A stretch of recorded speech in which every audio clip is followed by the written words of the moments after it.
Good morning, beautiful people. It's Friday, the 29th of May. Welcome to TDA, the day after. Your favorite news platform and the home of the culture is defined by you wonderful people, the culture. And of course, like we are every blessed morning, we're hosted by the supreme, the divine, the blackest of all, the very best. Please introduce yourself.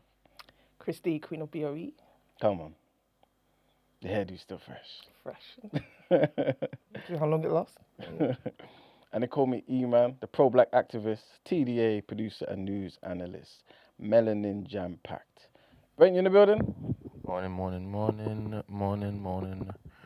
Morning, family. Apologies for the tardiness. We are here, and it is the weekend, and it shall be a great, momentous weekend. The weekend to trump all weekends. Indeed. And why is it going to be that, Emmanuel? Because Arsenal is about to do something that everyone said they couldn't do. You understand? They're celebrating the first thing that they said that they couldn't do. Then they're going to double or nothing everything and then do it again. You understand? And then on the day after that, it's going to be even better. It's going to be a celebration. And the whole of North London is going to see 2 trophies held by a black team. You understand? Big up everybody. Arsenal, Lakeham, everybody. Now, bear in mind, we have already started celebrating our win.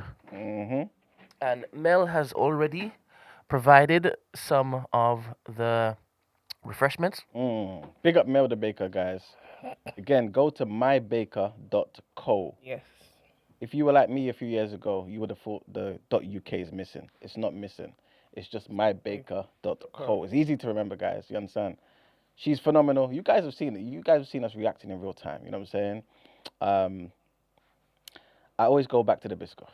The Biscoff cupcakes were phenomenal. But Mel always outdoes herself, man. Which one should I do? Always outdoes herself. You know what I'm saying? And as an avid Arsenal supporter that she is, I want you guys to see what she has supplied to the TMB headquarters. Oh my goodness. Praises due to Arsenal.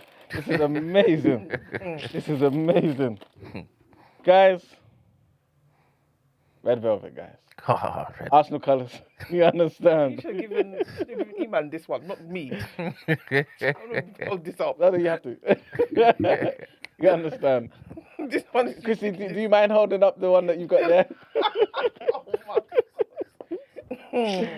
Vegan vanilla. You understand? No. Vegan vanilla. Because I'm representing Mel's business. 100%. Come on. No. Yep, there we go. You understand? We even got Man U supporters supporting. Can you imagine? So any of the family that come through tomorrow, just make yourself known. You shall be getting one of those cookies that lovely woman has just presented, displayed so beautifully. Yes, indeed. Look at this, guys. Vegan vanilla.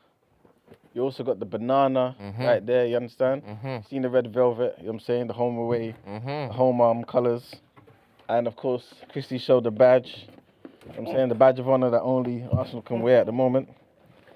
Whilst other clubs have just lost their championship and other clubs are still finding it 13 years later. You understand?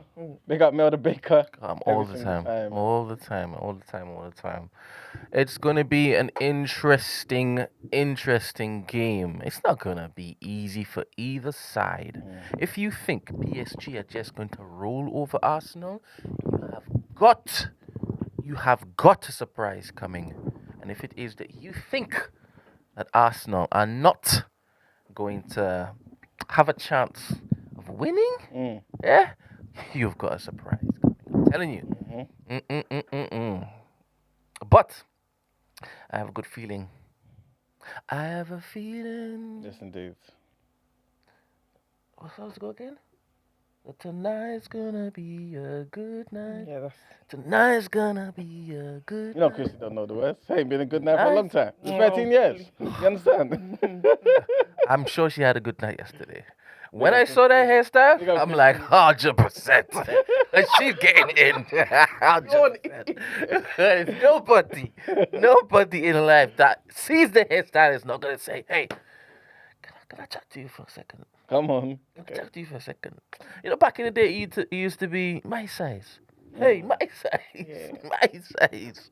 Come on, Christy. Yeah. Come on, she's like, I remember. Tonight's gonna be a good night. Tonight's gonna be a good night. It is. Tonight's gonna be a good night. I've got a feeling. There you go. Come on. Come on. So I want to see as many family members in the studio as possible. Come on, man. Good chair. Look, even if it is we don't get the result that we're gonna get tomorrow, the next day True indeed. you wash that off and you get up and you go to that parade. Indeed. Everything will be forgotten. But we don't need to entertain that. Nope. idea. That's happening in a parallel universe. 120%. You understand? We'll be celebrating. You understand? Mm. I've called so many people. To, Yep. to, you know what I'm saying? Bare different Pull up. people. The Sikhs. What? What? What happened? 'Cause you know I got multiple citizenship. Different heavens. Different. No? One time? You got continue. I thought you were just saying you called Bear for them to come to the parade, but No, but we when I also heard need... Sikhs, I was No, like, what are you doing? because this is a spiritual war as well. Fair. You understand? So Yeah. I'm making sure we are every corner is Represented in that. represented. You understand? So everybody's gonna be there represented. And yeah, man, it's gonna be good. Just imagine all of those people who want and wish ill will towards other human beings. They're going to basically drop those intentions for that day. You know Yeah. how mad that is? That's to show you just what Wenger has created. Just said. Don't talk about Vanguard, because that Just to show you There's only what one Wenger. Wenger has You understand? created There's only at one the Wenger. carpet. You understand? Hmm. In the beginning, it was just. You know what I'm saying? So he It was just- started it again. was- It was just the Prem. It was just Ferguson Mm. and George Graham and that man there. But there was no light. Mm. But then that light came. You Mm. understand? That word became manifested in the person of Arsene Wenger. Everyone should have seen the clues, because the clues in the name. Mm. Arsenal. You understand? It was written, man. You understand? First full season did what everybody said we couldn't do, and since then it's just been the spirit of Wenger just hovering over the deep. You understand? It's just been crazy, and big up Arteta, man.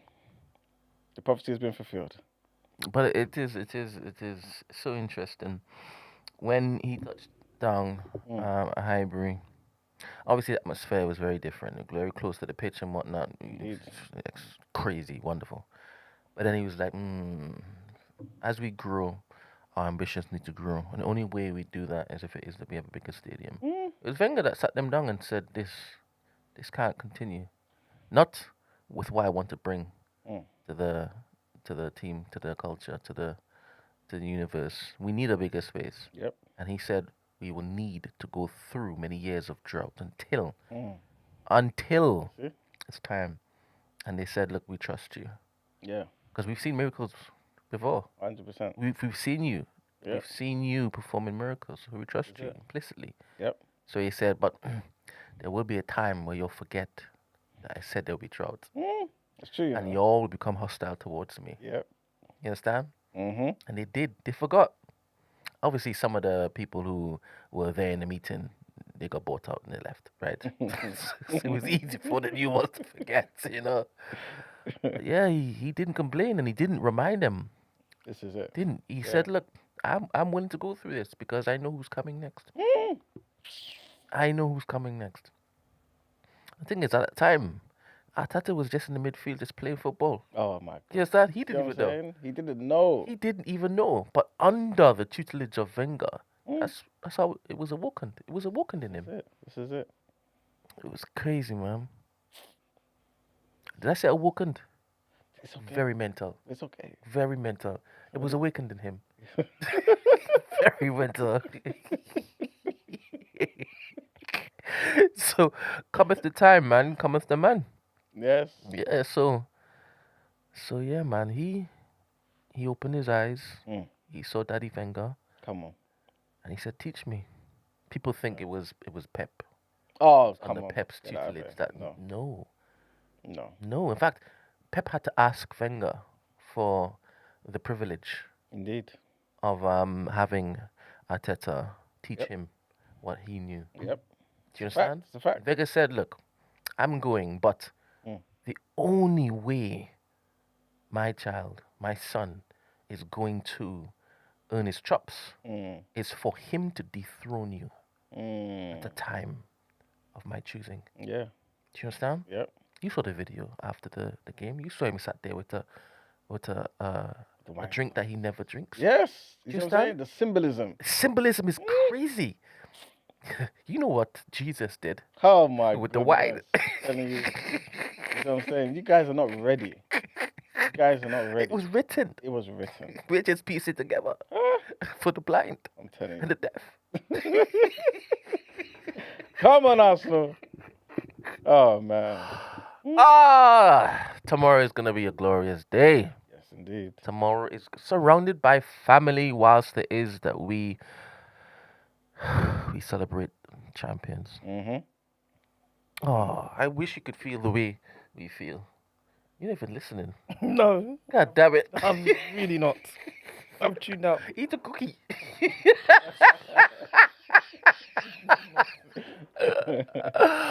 Oh gosh. Mm. Yeah, tomorrow's gonna be good. It is indeed. The thing is, I don't even know where I'm finding the energy from.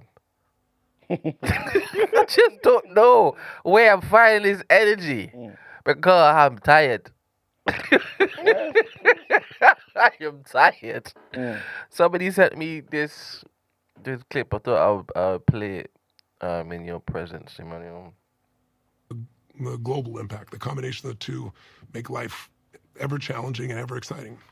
With people like Mark and entrepreneurs, my last question about this pattern recognition, and my last question is just, as me, I'm an entrepreneur, I'm building businesses at the moment, I'm earlier in my journey, much earlier than someone like Mark, but what is the pattern that you've seen in these exceptional founders and entrepreneurs as it relates to building great businesses that you would impart on me? I don't think there's anything I'm going to impart on you that you don't already know because the fundamentals are so simple. The business has to be more than a vehicle for money. And don't get me wrong, I mean, there are people who certainly succeeded that way, but if you look at the people that build something that's lasting, it has to be a passion where it's something you believe in so much, it's so valuable, it's a contribution sense to you, not just an economic sense. Because in the beginning of a business, it's like having a child, you don't get a lot back. You work around the clock, you'll discover when your first child comes, and you love them, it's the pride of ownership. But if you're just, a lot of people start a business, think they're going to get rich overnight or make some, and those people never succeed. So it's like finding something, a vision that not only you believe in, but others are completely moved by it because you can attract people. You can't build an organization without great people. Do you think I could run all these companies if I was just sitting there every day? I mean, I've got some of the greatest leaders I could possibly recruit. I'm constantly looking for the second part, which is how do I find leaders? How do I find leaders that are smarter than I am in various areas and where I can pull together the right people together and create a culture that adds massive value and continually does so until it dominates that industry or that market or that marketplace. So I think you have to find something that's more than just a business for you. It has to be more than economics for you. It has to be a mission for the most successful people. And you have to be able to have something you can articulate that can attract people. And you have to constantly find the very best that you can. And you got to constantly prune, because the law of familiarity shows up. That's what your friends went through, right? They got all these great things, but know how great it is after a while, it's familiar. It's like they don't have the same hunger. I look for not only wickedly smart people, which I love, but hungry people. When people ask me, like, what is the one common denominator of people that succeed on a massive scale around the world? I'd always in the beginning say, well, I love wicked intelligence, but I know a lot of very smart people that can't fight their way out of a paper bag in their relationship or their finances. They're smart in one area, not another. But the one that is absolutely, completely accurate is hunger. The hunger to be more, to do more, to give more, to share more. Somebody who has a hunger that doesn't die, not a hunger to make a certain amount of money or a hunger to achieve, a swimsuit size, but a hunger that's unquenchable. Those are the people that their names because they have an impact. So it's like whether it's Richard Branson who's in his 70s, he has the same hunger today as when he was 16 years old in that crypt in your country coming up with Virgin, right? I mean, same level, let's give it a go, right? He's got that piece, anybody you see, look at the people you have on your show and think about how many of them still have that hunger. Kevin Hart, like, he's a friend of mine. I know he's been on your show. I mean, he's one of the hardest working guys, but he's hungry. He loves it. He just wants to do it all. To me, that's the gift. And stoking your hunger or awakening someone's hunger that doesn't have it, that's a real gift. And that's one of the gifts I think I've tried to refine within myself and help people with. So I listened to this, right? Several things kind of came into my head. Several things resonated with me. One, whilst it is that we are tired, obviously you know what it is that we have been doing this week. You know what we still have to do even this evening. And then, going into the weekend, and then what we have to look forward to next week. And even though the body is tired, the mind is tired, like we're still going, right? Because of the passion that exists, that is also attached to this pursuit of making sure that this is as financially profitable and sustainable as it is we can make it. But then the second part again resonated with me immensely, because whilst I was into it, I was just thinking about this is what we're doing. We are getting the smartest, the most intelligent leaders in their respective fields to come true and help us build this culture. Do you understand? Like the things that ginger us is the fact that they are such leaders in their fields, and it's like, come, please, join this. And I'm thinking, this is why I don't like people using words like boss and stuff. This is literally partnership. Literally partnership. Everybody's answering the call in their own mother effing right to come and say, hi, we need to build this together. We need to pool our collective intelligence, our collective brain power, right? And desire and hunger to build this particular thing. Yeah. And I keep mentioning Babiel. Yeah. I keep mentioning Babiel because that Negro is a leader. Do you understand? And he has a hunger and a desire to make sure that this particular organization, right, has the right amount of good stuff that I'm thinking, how do you manage that? How do you make this thing in me bubble? And obviously you know how much I love Babiel, innit? So take it just as that. I ain't saying no pause, I ain't saying no homo, I ain't saying none of that stuff, yeah? Oh my goodness, the amount of gingering he gingered me yesterday with just bringing a bag, right? Full of stuff that he created. Yeah. Amazing stuff. He's just getting started. That Negro is just getting started. Anyway, God bless you, Babiel. Whichever God you serve, yeah? You understand? God bless you. Yeah, and continue blessing you. But I want that Negro in TNB's life for the foreseeable future. Yes, indeed. There's only going to be progress and success with this Negro at the helm. Every single one of these particular people I have spoken to, and they've said, yes, I want to join this, I want to sign up to that, all of them are mother effing leaders. Yeah. Leaders. Yep. And I'm sitting there listening to something, yes, yeah, wait. Yep. And then I got tired.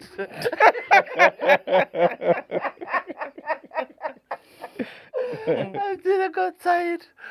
Oh my goodness. That's why I ain't gonna stand for no strangers coming to talk out the side of my mouth about TNB and what it is they're doing, you know. I will buff them up. I could care less if any one of you are turning around and tell me I'm being too harsh. Good. That's the straw that broke this cable. Yeah? I will give it to them. I will give it to them. Because they do not know what it is that we are sacrificing. They do not know. Yeah? So I will buff you up each and every time. Yeah? If anybody telling me that I'm a tyrant, I will be a tyrant to them mother effers. God damn it. I hear it, 100%, man. Anywho, we got some videos to play. Yes, we do. Okay. So, you know what? Let's play the first one, since we were just talking about the greatest team in the world. This is just a little glimpse, you understand, of what's going on in the world. You know what I'm saying? Prayers and Thanksgiving. We're here all season next season. You know. I'm telling you. All season. Don't let telling us, don't let us protect our trophy. You know? Don't let us defend it well. You know? Boy, oh boy. You understand? So I'm not too sure what church this is. It's a white garment church, obviously, as you guys can see, very powerful. You understand? One of the most powerful churches out there. You understand? I don't know if this is Saleh, but typically in white garment church, you should be wearing red or black. But there's exceptions to every rule, as you can see. Pick up Arsenal, you understand? 'Cause that's a spiritual red. It's a different type of red. You understand? It's not the red that you get doing bad things. So, you understand? Come on.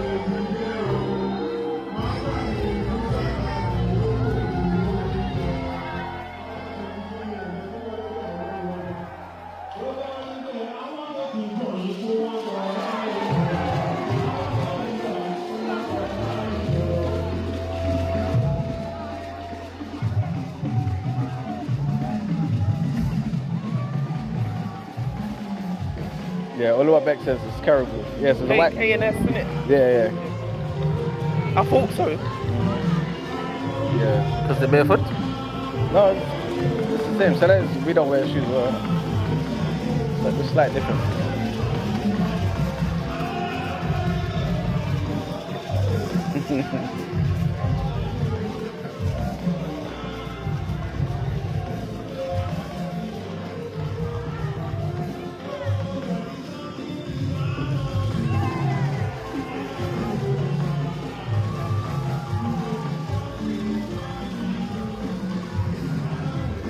Yeah, just want to give you guys a glimpse, you understand?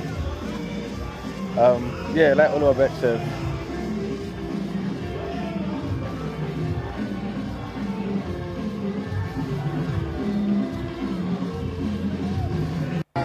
Yes, there you go. Just want to give you a glimpse, obviously. Arsenal's for the church, man. You know what I'm saying? Like, you couldn't do this with Man United. You can't, there's no space for Red Devils to be in church. And I think everyone should recognize this and acknowledge that for the rest of their lives. Choose a side, guys. You can't serve both God and the devils. But anyway, you understand. Big up Arsenal. Very crazy. You understand? And and yeah, that's a CNS church, man. Caribou's bigging them up. I do wonder, like, sometimes, like, why did they choose to be called the Red Devils? Like, why is there a devil as their iconography? It's very sad. No, I'm this is a genuine question though. Is there also a slave ship on there? There is a slave ship. I don't know if they've since removed it, and there's also a slave ship on the Man City one. Yeah, tells you everything you need to know. But both clubs in that part of the world decided that that's what they're gonna use. And the thing is, we have people. I'm not saying where. Some people say they stand by their principles. Yes, indeed. You know, combating, fighting, white supremacy, colonialization, right? And they want us to believe them wholeheartedly. Do you understand? Yes. Because of the passion. Are you focusing on me? I'll listen to you. Are you sure? I'm just making sure in the room we're safe. You understand what I'm saying? It's about safety at all times. All times. At all times. And in other parts of their lives, they make sure that it's very clear where they stand. Very clear. But then when it comes to football, that just goes out the window. You understand? Red Devils on a slave ship? The ancestors are crying. I'm telling you. Crying, weeping. Till this day. Till this day. Far. You gotta be on the right side of history, guys. Always, man. Always. You understand? But anyway, big up Arsenal, you understand? All the time. It's gonna be a great All the time. Big up Arsenal. Yes. All right, so we have got, let's play this other clip. Because whilst there's some churches doing the right thing, as you can see, celebrating Arsenal and thanking God for the victory of Arsenal, there are other churches out there using their pulpits and their camera systems and the skilled members of the church for other things. So, Brent, if you don't mind playing the last clip, you know what I'm saying? I think entertainment in the church and everywhere is necessary. Nope, not this one. Is that the last clip? Okay. The one that Christy put in there. This there one? we go. Is this also in the church? This is a different type of church, though. I don't know about this one. Okay. Yeah. They've taken it outside the church walls. Mm-hmm.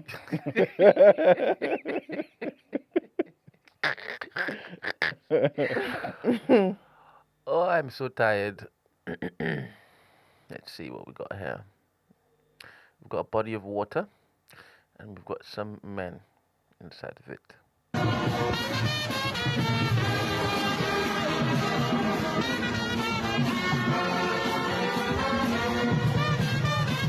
Oh my goodness. Yeah. This is great.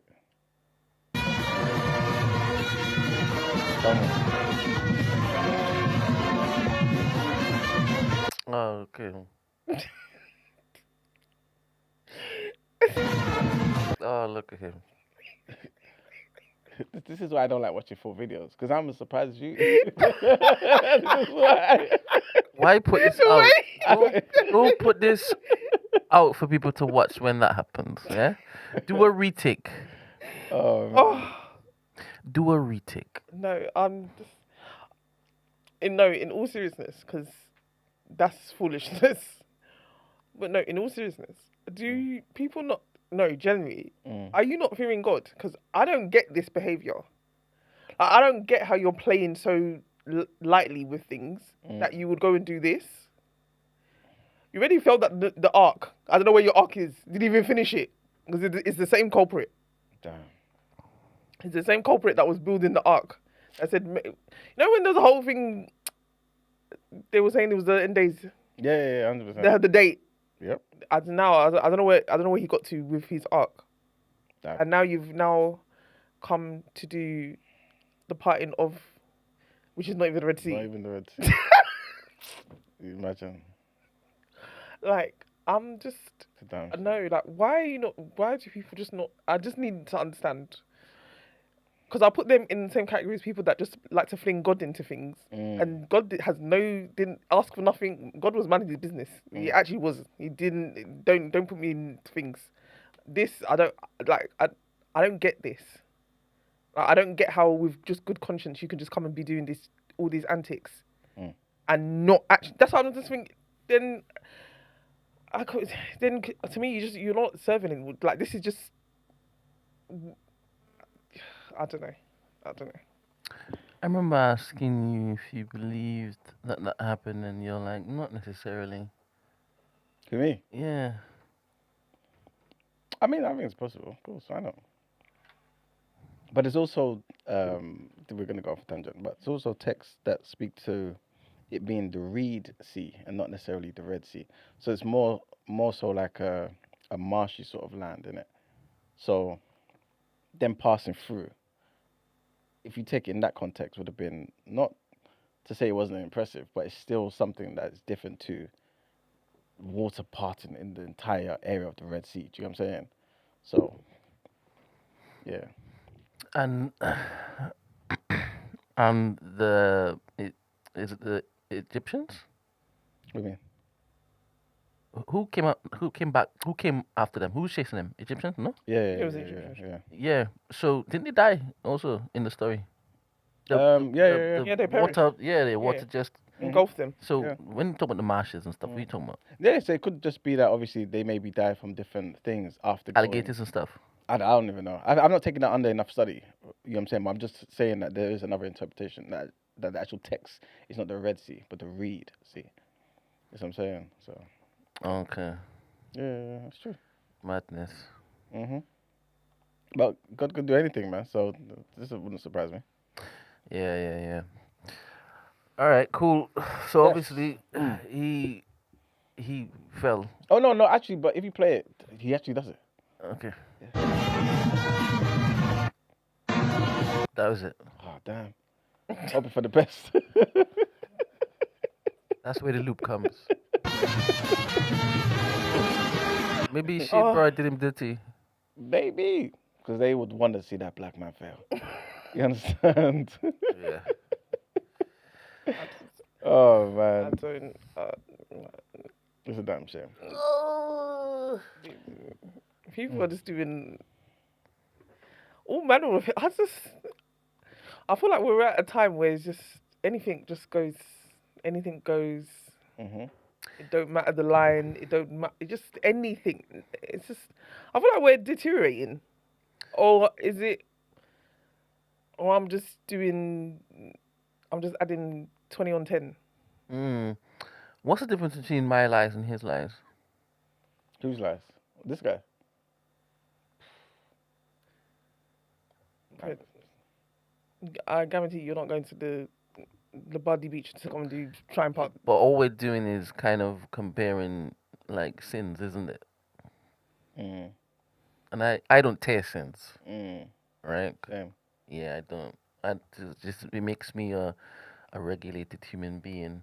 So Not you're looking in the to same. judge others. You're in the category. I'm asking you. I'm trying to basically self-reflect. Mm. I'm trying to look myself in the mirror. Should I be mocking this guy and saying he's a bad human being when it is I lie? So I asked you, what's the difference between my lie and his lie? Can you see the difference? I think you have to do a bit more because it shows there's occupation out there for you. You could be like this guy. So I should see him as somebody. Inspirational. Okay. You Yeah, understand? I mean, if you're doing stories, So I'm not doing enough. You hear this, people? They've challenged me. Come on. So I don't want to hear any complaints in the future. Yeah? When I come in and I show you a wonder. Come on. Yeah.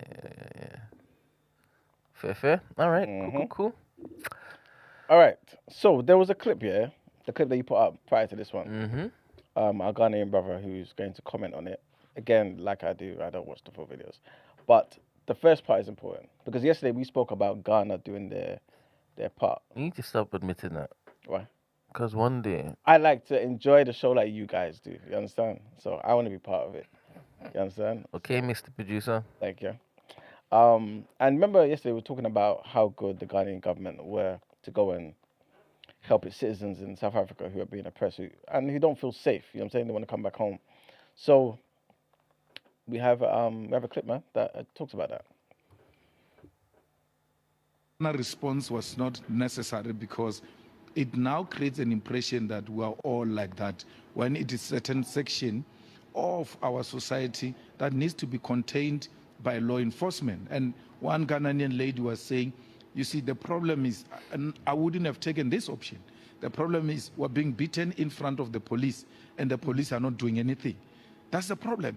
And when this opportunity came for me to leave, I left because if the police can't defend me, it means the state is in agreement with the people who are beating me. President of Ghana should have given us, some time to really deal with this matter. We don't think Ghana responded in a manner that really reinforces dialogue and diplomatic engagements.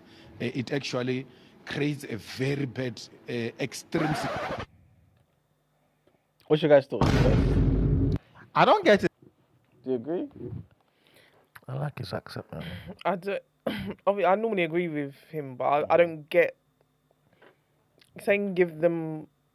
It's giving no. First, he said it's giving them it's giving the impression that is everybody are not thingy. But I hear that, but it's still under, as the Ghanaian lady said, the police is being visible in front of the police, and police are not doing anything. So I'm not understanding what why would now Ghana just sit back and just be like, okay, when if the police ain't doing nothing, so what more is there to see or wait for?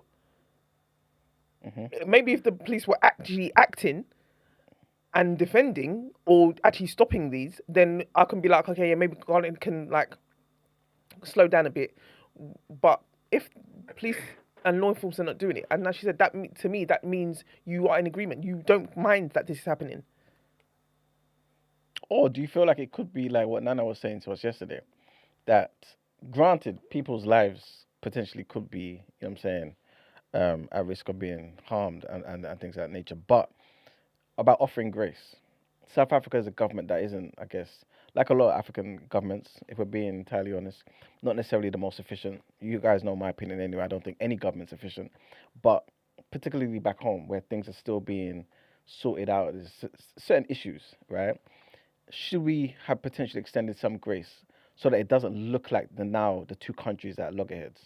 You know what I'm saying? Where it's like one country who should be, I don't know, seen as a friend, an ally of the other country, has now had to step in and take its citizens straight out. It now looks as though, okay, like what he's saying, potentially, South Africa don't give a damn about Ghanaians, so much so that the Ghanaian government had to go and do their own thing and get citizens out. Down the line, does this look bad? Instead of Ghanaians maybe giving them a week. No, but a week. This is not. This is Yeah. not. No, this ain't just happened yesterday. Yeah, This has been a thing. this is true. This is like before they even. I would say they like the spotlight started being on Ghana. Nigerians were getting finished left, right, and center. Yep. I mean, Nigeria didn't seem to do nothing. So there's that. But at one point, it's been happening. So it's not like it's not. There's been examples of this has been happening. So I don't know how long one should wait. And to be honest, why should the onus be on Ghana to be waiting? Yeah. The onus should be on ground and who the government in South Africa to be dealing with this. Yeah. I agree. Because what have they actually? What is even the president even saying? My man's talking about the bloody buffalo they allegedly sold. Yeah. Because I feel like I haven't seen anything from him Yeah, about this, yeah. at all. And I also have respect to Julius because he's not even the head of state and he's addressing the actual issues. He's addressing these issues. But whereas the actual president ain't addressed a damn thing. Yeah. That is true. And that's the thing, though. I think maybe Julius Malema is basically saying, I don't know, it's almost like he's projecting in such a way where it's like if he was the head of state, things would be different and he'll be actively trying to sort things out. But he has to remember that he's not. And maybe the Ghanaian government does not have as much confidence in the South African government Exactly. to do anything about the situation. You know what I'm saying? And like you're pretty much saying, it's been this way for a long time. We started speaking about the xenophobia since we started TDA. You know what I'm saying? Yes, more of that focuses on Nigerians, but still, man, like you've got time, man. It sounds like it's been happening. So, and it doesn't seem like the South African government is addressing it or that concerned. So, Yeah. it seems that obviously they're having amnesia with what has happened before. That's something I don't get it. I don't understand because if Ghana didn't do anything now, we will be criticizing Ghana like, what are you doing? Yeah. Your people are being what are you doing? You need to do something. Yeah. This is it. So that's what I'm saying. It will be a lose-lose for them. So they're like, okay, our citizens are complaining. We need to step in. Agreed. And who's to say there haven't been back-channel talks with and they feel like it has not been efficient? 'Cause I feel like I don't know who the guy is. The Ghanaian, ain't it the same guy that spoke about the slave trade being a the gravest crime. yeah. Yeah, a black one. Yeah. I feel like he's also come and said we're having talks and Yes, I think you're right. Yeah. yeah. So that's what I'm saying. He's come out and said we've been having talks with them. So if now it doesn't seem like things are moving or things that are happening, then of course. Yeah, it's true. It's true. Yeah, I don't agree with Mr. Malema on this one, man. Yeah, I don't, man. So what? More people should be killed first, and then what? Exactly. I don't get it. Exactly. And Neeks and Freak says, nah, man, no grace when South African people are flexing how developed they are because of settler colonialism That's a and fact. calling our countries failed states. There's no grace then. And I hate that they use that. They really. And I'm just like, I don't want to say what I don't want to compare it to because it's gonna sound rude. Because I was gonna compare it to another people, but because we have similar talking points.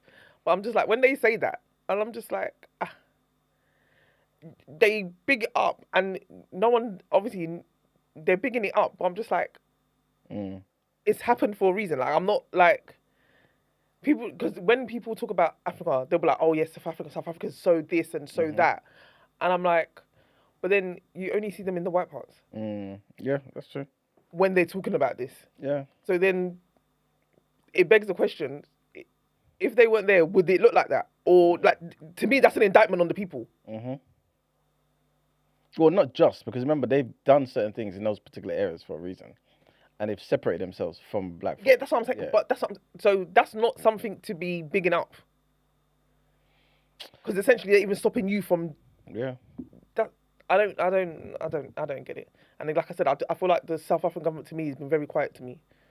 I feel like we've heard from other people, but the president, nothing to suggest that they're doing anything to combat this.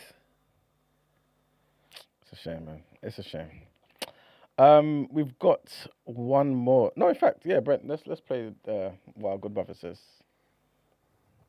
When you people say, like, the government of Ghana acted quickly, I don't know what exactly you guys are trying to mean. And the fact that you guys are requesting that there should be, diplomatic dialogue when people are being beaten. There's this guy who came yesterday, bro.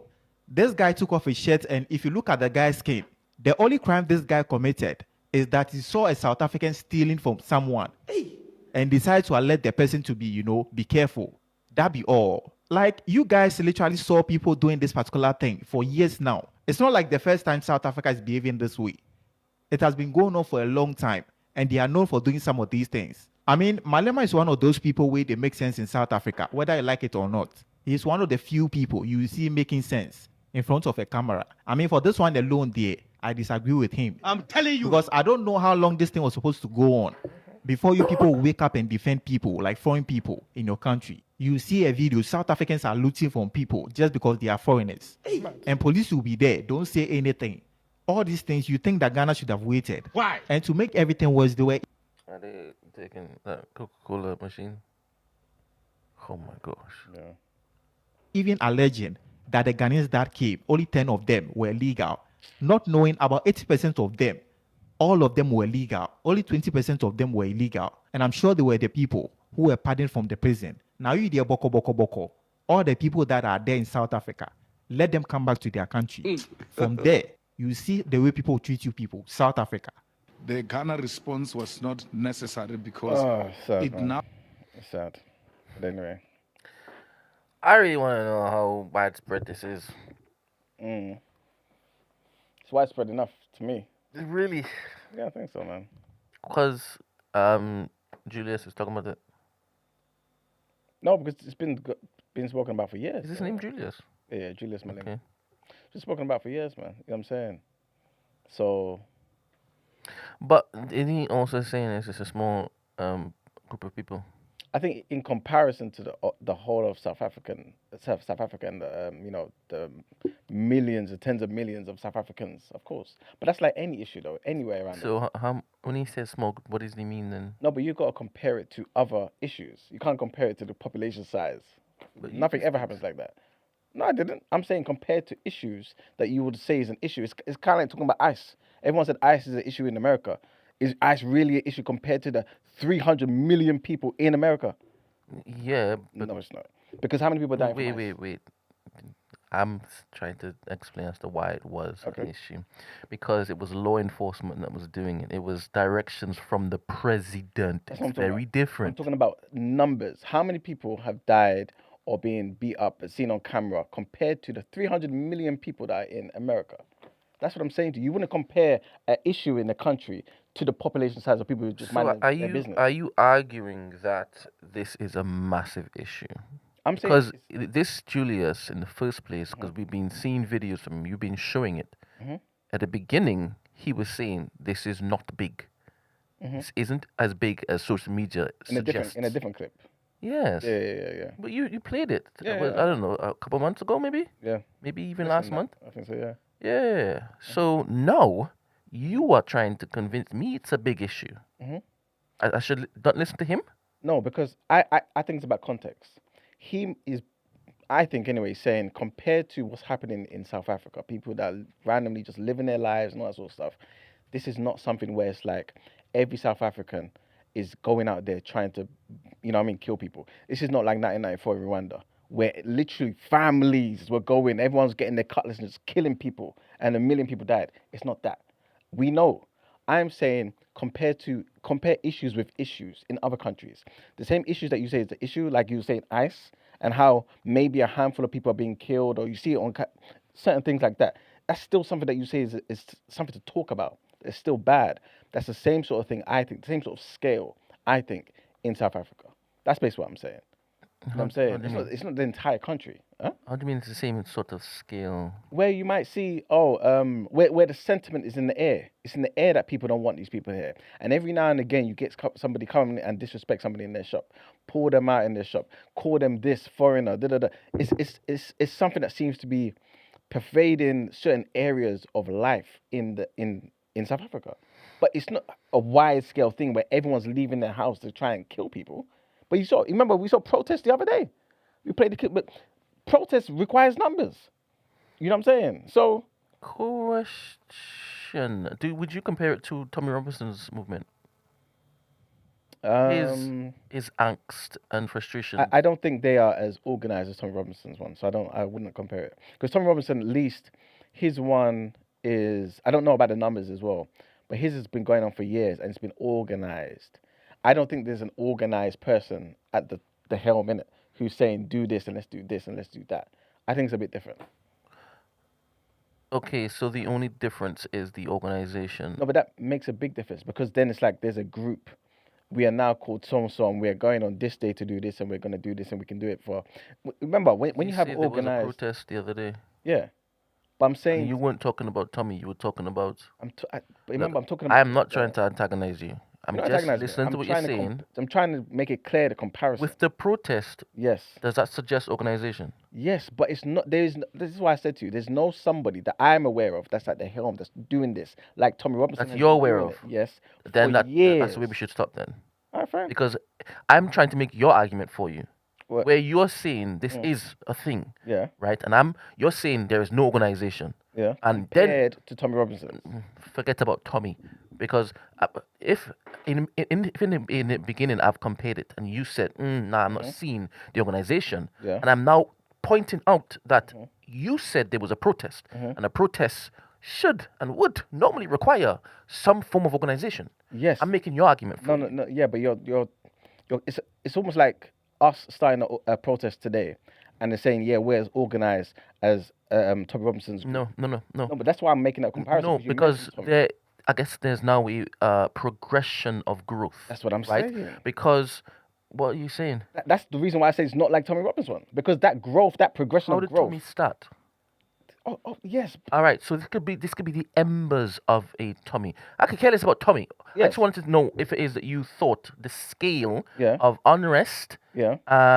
was like Tommy, because in essence, the nature of you looking to hate other human beings is kind of what Tommy's on, right? Yeah. Blaming other people for 100%. It's kind of what Tommy's on. 100%. Yes. So that's why I mentioned Tommy in the first place, right? Yeah. So do you believe at some point it could look like what you see Tommy Robinson's movement as? 100%.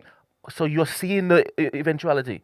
That's what I'm saying to you. With years of organization. Oh, so it's Yes. years. That's what I said. That's what I've been saying from the beginning. So in years' time, then we'll Yes. get like Tommy? Of course, I believe so. How many years? I don't know. And right now, the I scale know of the what years. the scale of what Tommy is on Yeah. in the grand scheme of things in the Yeah. UK is a Yeah. big issue. Of course it is. Why? What do you mean why? Because we're Why seeing do you it all over see the it as a place. big issue? Because we're seeing it all over the place. When you say seen all over the place, are you talking about reform?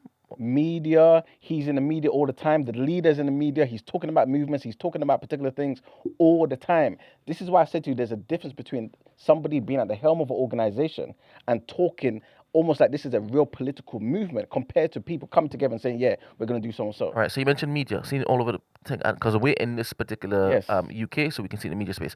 Blackcurrant, right? You live in South Africa. Can you let us know if you're seeing this all over the place in the media, please? Because so he's a leader of the opposition, right, Julius? He's not in power. No, he's not. He's just a regular politician. He's got his own political party, but I don't think they're the opposition like that. All right. So who is the leader, and how come Of who? South Africa? Ramaphosa. Is he making these statements on air? No, that's what we're saying. I'm not seeing him talk about this. Wait, the two different things you said. I asked if Yeah. it is that he's making it. You said no. No, but you Then you remember, said you haven't seen him. that's because I can't say definitively if All he's right, done it or not. I all don't know right, everything. all right, right. So blackcurrant, please let us know if it is that this is widespread in the media over there in South Africa. Because I truly want to know if this is bigger than we think. Well, I think it is. What do you think it is then? In the beginning, Yeah. it was a case where just a few skirmishes. We have to check to see if it is. This is a What? a No, thing but what first. does skirmishes mean to you? It's basically whatever you showed on TDA. Whatever clips that you showed, that's what I'm talking about. And then you showed this Tim Julius guy saying, hey, this isn't as big as you guys on social media think it is. But this is what I'm saying to you. Because remember, everyone's just using language, innit? So you have to understand what somebody's saying when they say big or small. Context is key. This is what I'm saying to you about the organization. To me, if in years it becomes like Tommy Robinson's thing, it will be because they have a leader and they're organized in a particular way. That's why I make that distinction. When you mentioned Tommy Robinson, I made that distinction for a reason. Because if it's not organized and it's just happening in bits and bits and bits, and people are saying, wait a minute, we can be more effective together if we do particular things, go to the government and get them out of here and organize particular days and and all that sort of stuff. It's different to people saying, okay, cool, in this area we're gonna do this. Remember, they're Nigerians, Ghanaians, Somalis dotted around different parts of South Africa. You see what I'm saying? So this is gonna happen in different parts. When it's organized and it all comes together, it's going to do much more damage. Plus, we've been talking about this for years. I have not seen, over the years since we've been talking about it, right, and I've been aware of these things, an organization saying, let's kill and beat up. No, we're just seeing groups of people in particular areas saying, Nigerians, don't come here. If you come here, you're going to die. And maybe rob this person, steal this you know what I'm saying? Like, all these things have been happening for years. But Tommy Robinson is not like that. You see what I'm saying? He has the voice. He is the voice of many people and can bring them together. So much so that you've got anti-racism protests happening the same day. Do you get what I'm saying? So the reason why I'm saying it's not the same as that, again, from my view, is because it I lacks don't want to that. get distracted from what I've asked. That's- Blackcurrant. I Okay, don't put me into the weeds. I want to know why it is the sentiment that's being painted Yes. is that South Africans are like this. That's what I'm trying to find out.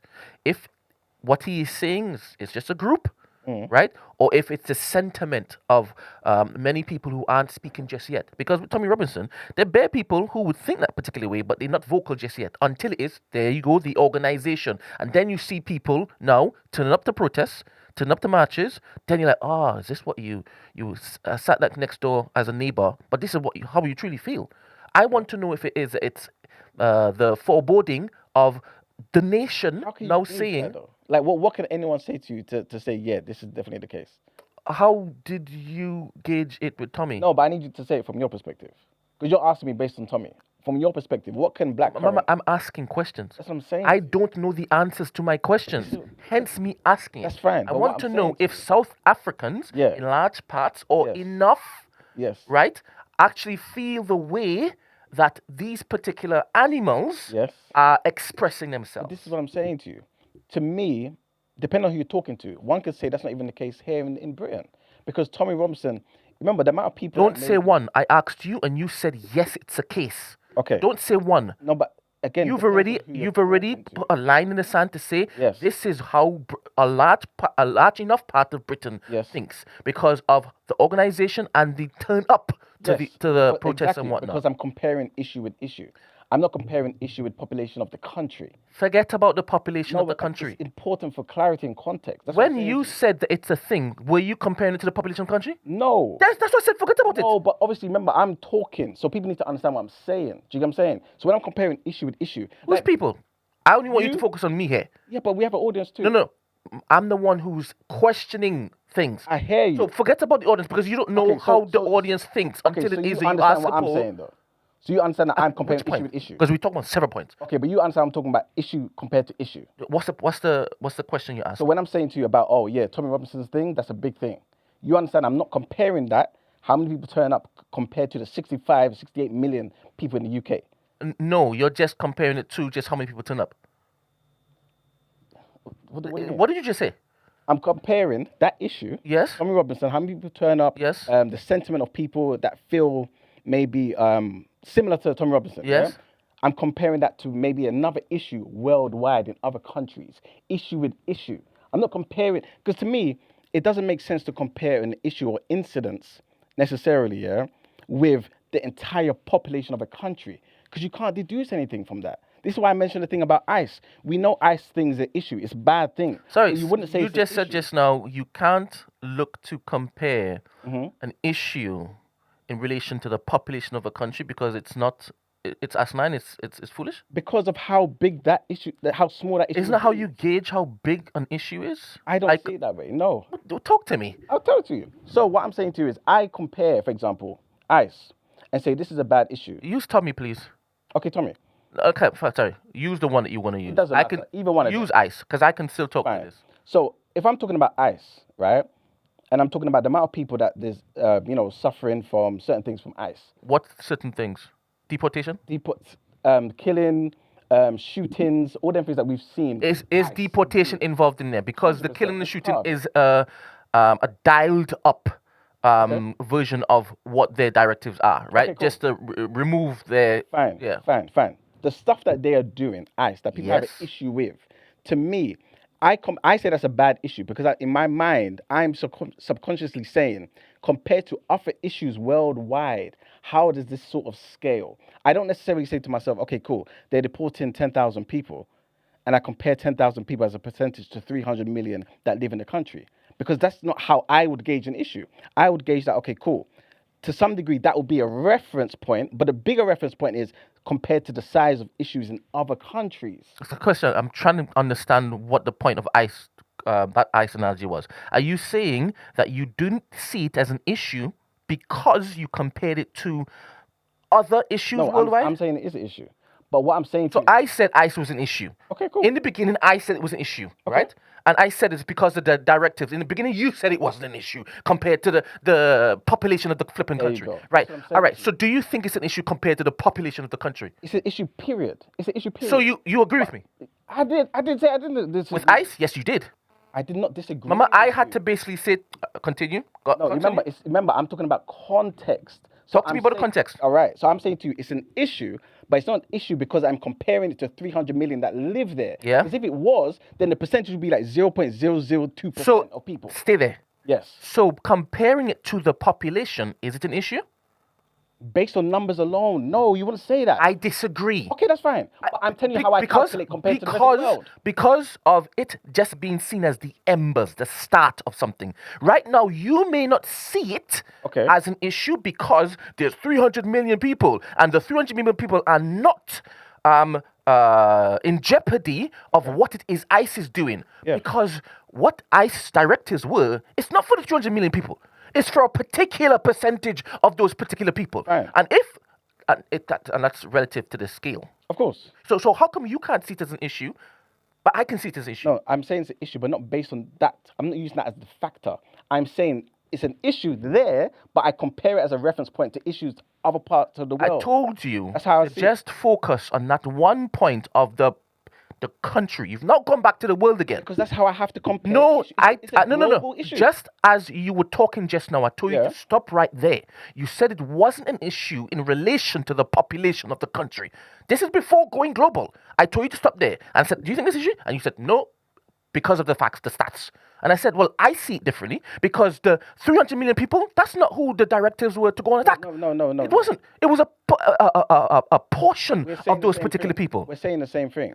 I'm simply saying to you, when I compare issues, because remember, this started in South Africa. I've stopped. I've now clocked off because you've decided to basically do all of that weed stuff you normally do. Let's get back to get on track with continuing with this particular show. I've now locked off. Absolutely locked off. My initial question was, Blackcurrant, please let us know what the media are saying. Okay, cool. What's Blackcurrant saying? Sorry, she said apartheid only ended in '94. A lot of us were alive. It's misdirected hate. It's similar to how the stop the boats behave. It's not as widespread, but it's pretty rife in, I don't know what KZN, the abbreviation for that, and certain areas.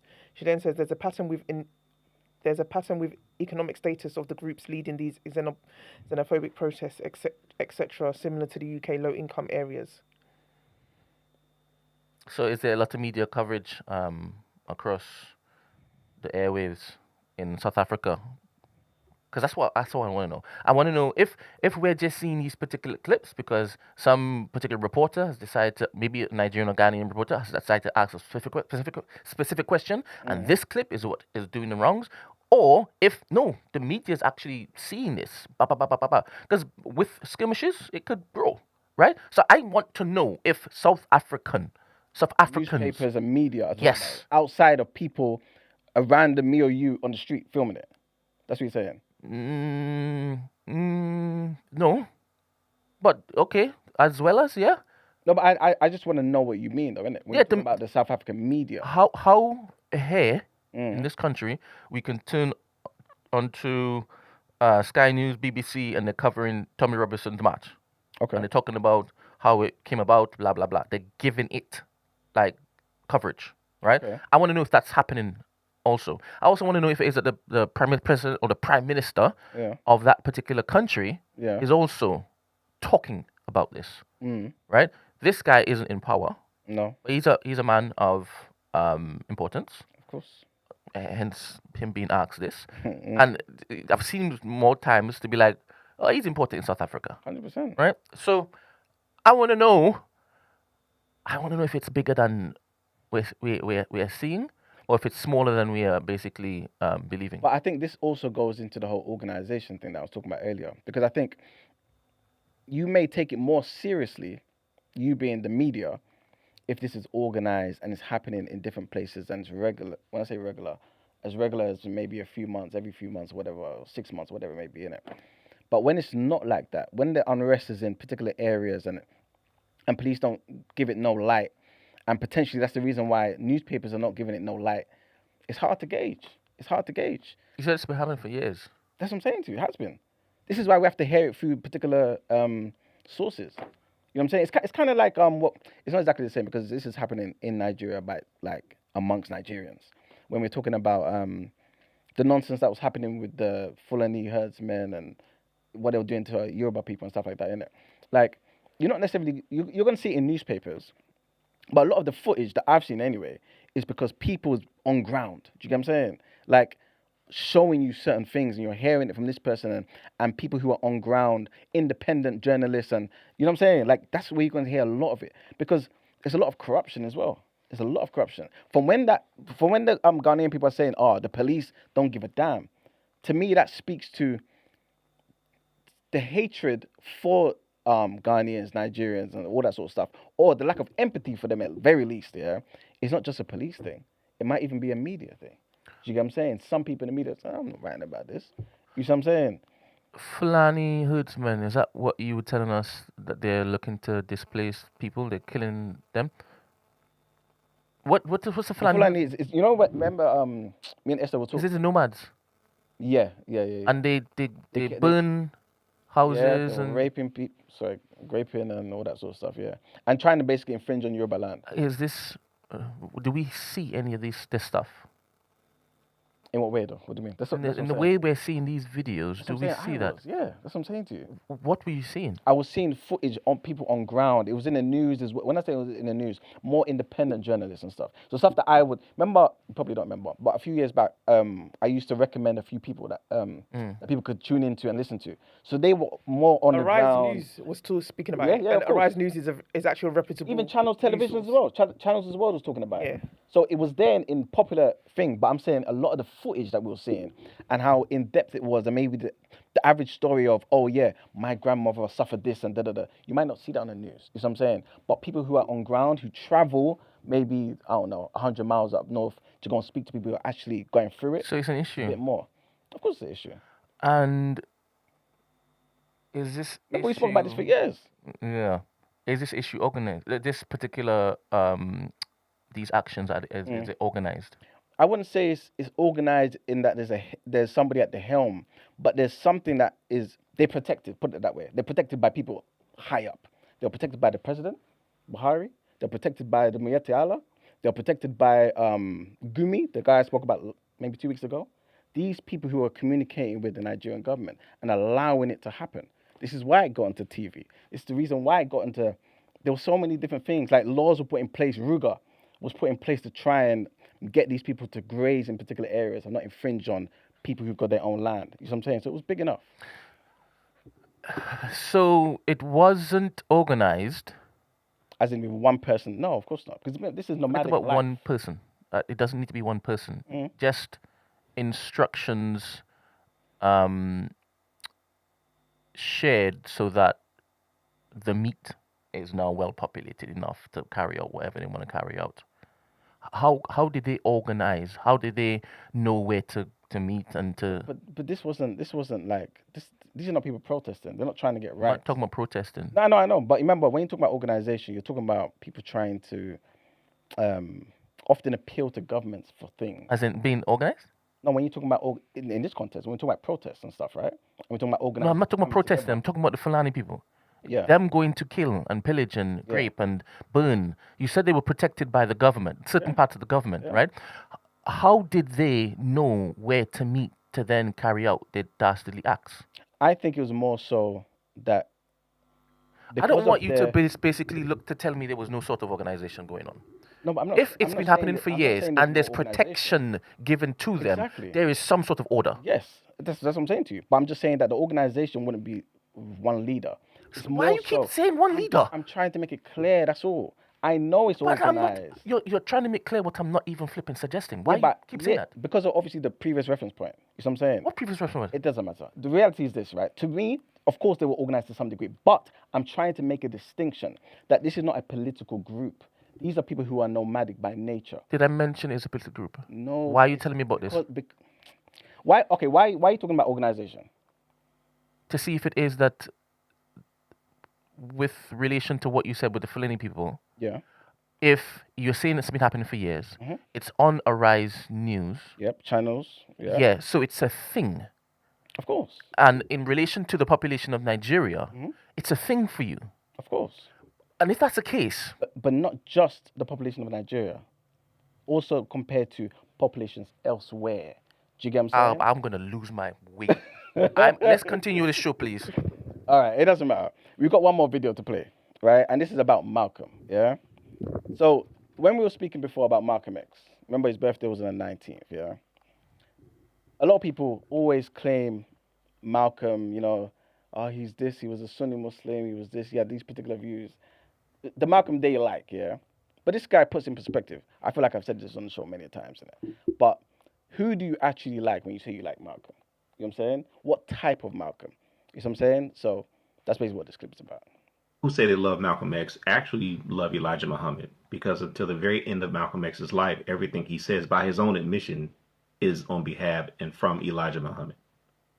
So it's not until he breaks off at the very end of his life, the programming that he advocates is the Nation of Islam. So at the very end, when Malcolm X breaks off, most people don't know what he was actually trying to do in that period of his life, this new organization that he founded. They actually don't know what it was about. So when we talk about how much we love Malcolm X, maybe what you're really saying is, I really like Elijah Muhammad. That's what it was, man. Do you agree with that, Christy? No. I'm no disrespect, but I feel like they want to put Elijah Muhammad in that, and I'm just like, I get that he was at the helm of the organization at the time, and Malcolm X took instruction from him, but to just say, oh, what they're really saying is they liked Elijah Muhammad, You think it's too far? yeah, it's going too far. But you understand why he's saying it. I- Hubie Rilsky says that's nonsense. Who's this guy?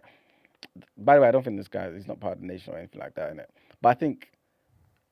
But obviously I agree with him. You know what I'm saying? I don't think it's necessarily that you like Elijah Muhammad, but you liked the teachings of Elijah Muhammad. That's what it was. Because everything Malcolm said came from Elijah Muhammad, man. Obviously, he said it in his amazing way. You know what I'm saying? He was one of the At what greatest point? orators. He was one of the greatest orators that we've ever had. But in terms of his teaching and the things that that scared white America, the things he was saying, it came from Elijah Muhammad. It came from the Nation of Islam. Bollocks. What do you disagree with?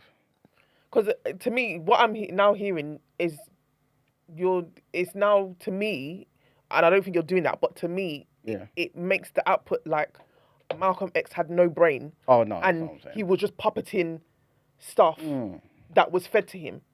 I feel like that's how he's now going to be teetering on No. That's not it at all. Remember, to me, Malcolm was a brilliant man. Remember, many people have been taught by Elijah Muhammad. They weren't all Malcolm. You know what I'm saying? Okay, exactly. Then I'm giving Malcolm his props. Okay, then. But I am saying that the things he said, where he got it from, what he studied, what he learned, he had a teacher. And just acknowledge he had a teacher. That's all. Did the student disagree with any of the teachers' thoughts, ideas? Afterwards, I think. I guess one of the issues was that he believed they should have been a bit more aggressive when there was a particular incident where somebody got killed in LA in the early 60s or late 50s. But in terms of the teachings, as far as I'm aware, before he left the nation, he believed everything and didn't disagree with it. So Malcolm was influenced by Elijah. He was taught by Elijah. But all of what Malcolm knows and believes isn't essentially everything that Elijah taught him. He is more than what he has been taught. Would you agree? Yeah, but I don't think this is about just that part. I'm talking about what he was talking about, though, innit? And the teachings and the things that I guess kind of fortified Malcolm. Because remember, it's kind of like somebody who's kind of misplaces their talent and stuff, innit? You might have natural skill as a football player, you know what I'm saying?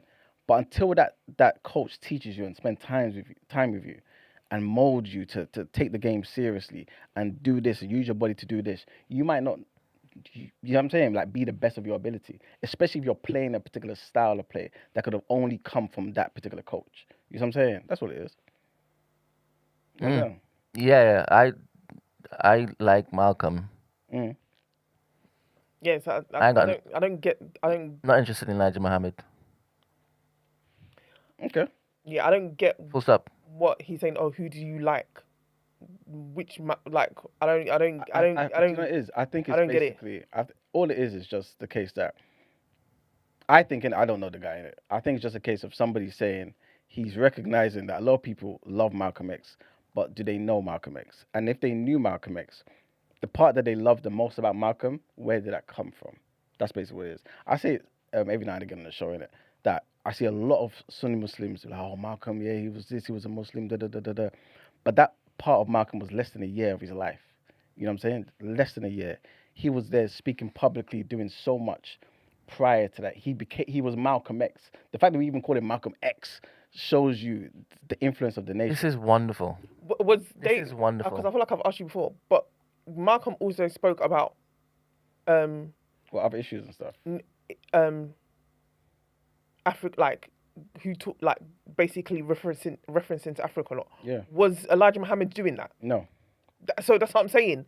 I guess he had teachings from Elijah Muhammad, and you can say the basis and the crux are obviously liberating black. Yeah. Yeah, he's more than what he was taught by Elijah. He also added those things that I don't believe. Obviously, I'm not saying I'm some expert on it, but I don't believe that there were certain things he was saying were not teachings of Elijah Muhammad. Yeah, but I think. But again, that was him reading stuff and taking in stuff and 100%. and saying 100%. But a lot of those things started whilst he was in the nation, right? But then obviously when he came out of the nation, he went full forward with it. You know what I'm saying? All I think, again, the guy is trying to say is that when people are speaking about Malcolm, it's almost like they are removing him. I think this is basically a response to people who try to remove him from that background that made him Malcolm X. Do you get what I'm saying? Like they removed him from the nation? Like who removed him from the nation? Elijah. Did you not understand what I said when I just said that just now? Not really. Serious? No. He didn't get removed? It was suspended, 100%, but he left. Oh, so you understand what I said? No, now that you're saying it to me, I don't know what you mean by, like they removed him from the nation. Because you might be speaking a bit, between the lines. It was like, oh, wait a minute. Maybe you're talking about the FBI here. You know what I'm saying? And how they got in between and did certain things. I don't know what you're saying. That's crazy. You mentioned just now that it was only 1 year of his life. Yeah, less than that they're talking about. Less than a year. Is that the latter? The latter part, yeah. Yeah, before he was killed. Okay. Question. Who's they, first of all? It's Who's they that crazy. like him? That because to me, anytime people speak of him, more so is black people hailing him for what he for what he stood for black people in that time in America. 100%. Who's the they that you're saying the latter part? Who's the they? The Sunnis, you said? You said No, Sunnis? wait. What do you mean by the latter part and The last year. The last year, because you keep saying, oh, they. You said they like to saying- focus on the latter part. That's what I'm saying. Who is the they? Okay, so a lot of the time when we're talking about Muslims and stuff, Sunni Muslims, yeah, Orthodox Muslims, they would talk about Malcolm X being a Muslim and all that amazing stuff, right? Because obviously he was. But I think a lot of the things that they talk about and the things that they might hold on to happen in the latter, I'm saying the last I year can't of lie. life, innit? No disrespect to them, but I feel like they're relevant in the conversation. in the grander scheme of things, they were not the one pushing Malcolm X. They weren't the one. Of course So to me, they're relevant. No, but it's just Them viewing him in a certain way, they're relevant because they weren't speaking up before. big fact. So they need to be removed. Sorry. No, I hear what you're saying. I'm just saying it's just part of the conversation, innit? And I think also he's also talking to the fact that the stuff that we all loved Malcolm for, the things he was saying and how he was going at white people and the institutions and the system and all that sort of stuff, that's teaching that was in a nation. That's basically what I think he's saying, innit? Because people obviously remove Malcolm from the nation a lot of the time. That's all. All right, so back to my question. Yes. That last year, Mm. or part of the last year of his life, my question is, should you look at a man in his last year and gauge his intentions, his personality, his character by that? Or should it be everything that came before?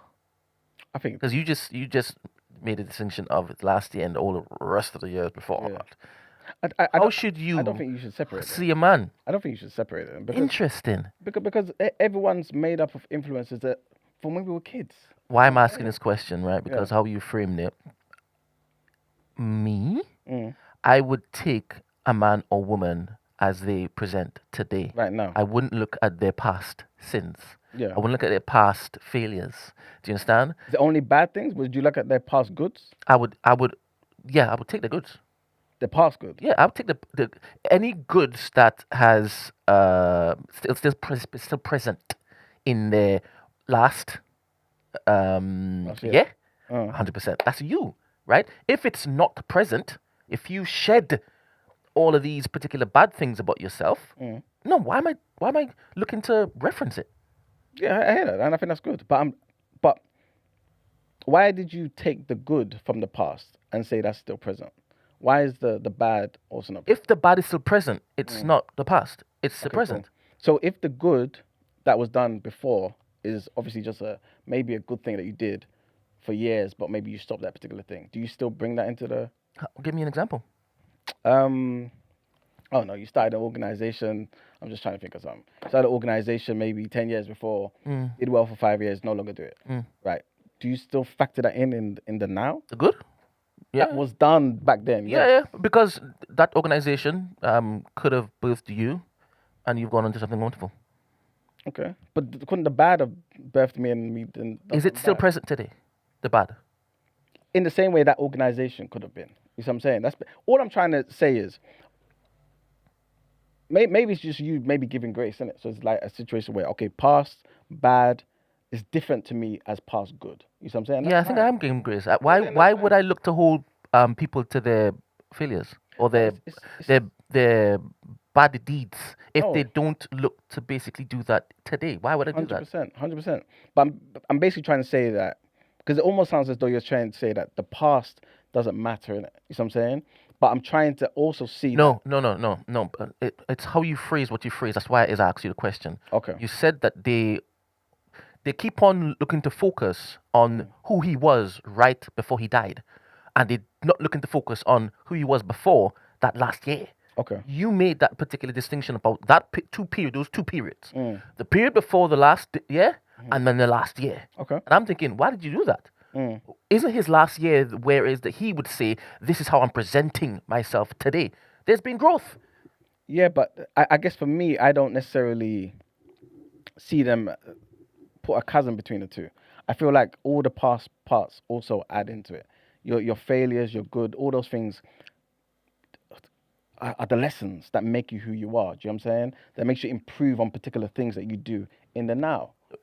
Understand? I'm finding it hard to understand you now because you're the one who created distinction. Only because I'm saying to you that a lot of people do that. And that's why I gave the example of Sunni Muslim, because Malcolm became Orthodox Muslim. I know why you started it. Okay. But when you introduced it to her, Yeah. you created the chasm. You created the two separate pots. Because that's how I see people doing. Me personally, I don't do that. You see what I'm saying? Me personally, I don't. I try my best not to do that because I feel like we're all products of a particular thing. And like you, I like to give grace. I like to give the benefit of the doubt to people. You see what I'm saying? So it's fine for them to see him as they see him. If you don't do that, It's fine for anyone to do anything. But I just think in terms of an accurate picture of Malcolm X, you can't just look at Malcolm in 1965. Because Malcolm that we love by any means necessary, but like the Malcolm that we saw giving people hell was Malcolm that was part of the nation.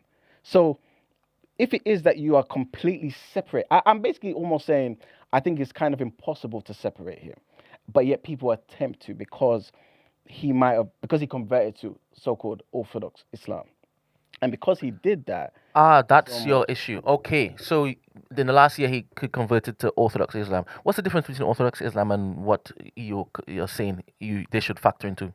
What's the difference? What do you mean? And compared to the nation of Islam? Is that what you mean? Because I don't know about Malcolm. So you're saying in the last year he wasn't the nation? No. Remember, he left. He left the nation. So in the last year of his life, he wasn't part of the nation. No. And what you're arguing is that the people who have now adopted him, is it an Orthodox? Yeah. Okay. They need to realize that this person who he is now, it's because of the nation. So if it is that you love him, you also must love the nation. No, I think it depends on what you love about him.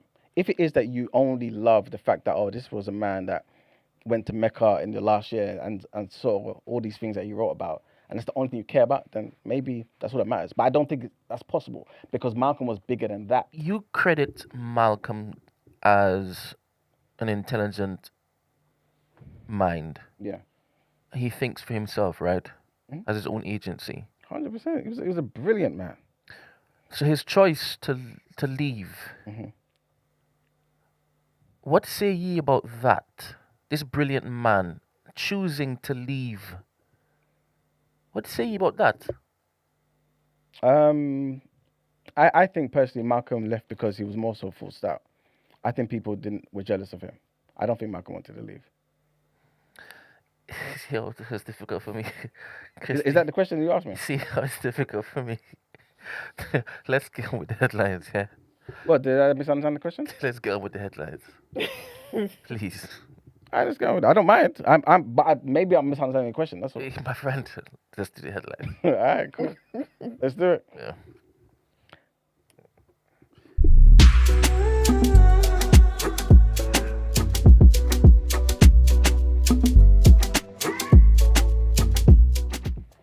All right, people. So our first headline, you guys' favorite PM is back in the news, man, and he has insisted that he made the right policy choices given the backdrop that he inherited, right? After the former Labour Prime Minister that we spoke about yesterday, Sir Tony Blair, accused his government of having no coherent plan. In a highly critical essay, Sir Tony Blair said measures including increasing employers' national insurance, new workers' rights laws, and phasing out the British oil and gas industry had held back business. But Sir Keir Starmer said that his government had been vindicated, pointing to recent economic growth figures and falling NHS waiting lists. Sir Tony's intervention comes as the PM faces a potential leadership challenge following a disastrous set of election results and ministerial resignations. Yeah, I want to speak. So all that stuff. Has he survived this? No, because there was all that hoopla. Oh yeah, they got to wait though, innit? They got to wait for the challenge. So basically, you're talking about Starmer, yeah? Yeah. What's his name? Andy Burnham. He has to contend for the Makerfield by-election. If he wins that and becomes an official MP, then he's going to trigger the contest. Okay. And then go up against Starmer. So that's what is really the issue. Yeah, and that's in June. Okay. Because it was like, I feel like the talk had died down a bit. No, they're still doing that. Okay. And even Starmer said he's going to go and help Burnham campaign. Yeah, in Makerfield. So that's the plan. That's the funny. plan. But and also obviously West Street and he's part of it as well. And he said obviously if he wants to be a leader, obviously he wants to contend and contest at the right time with everyone who wants to be part of it. Because he could have triggered it himself right now, if I'm not mistaken. Because you only need 20% of MPs, you know what I'm saying, which is currently I thought 81. you didn't have it though. No, people are speculating that he doesn't. You know Okay. what I'm saying? But obviously it's looking like he does. Otherwise, why would he resign? You know what I'm saying? You just keep your job. So yeah, it's looking like that's the case, isn't it? Okay. So he's just waiting for Burnham. Burnham wins, then probably get the contest. Okay. All right, so our next headline, Labour. Rent boy. There you go.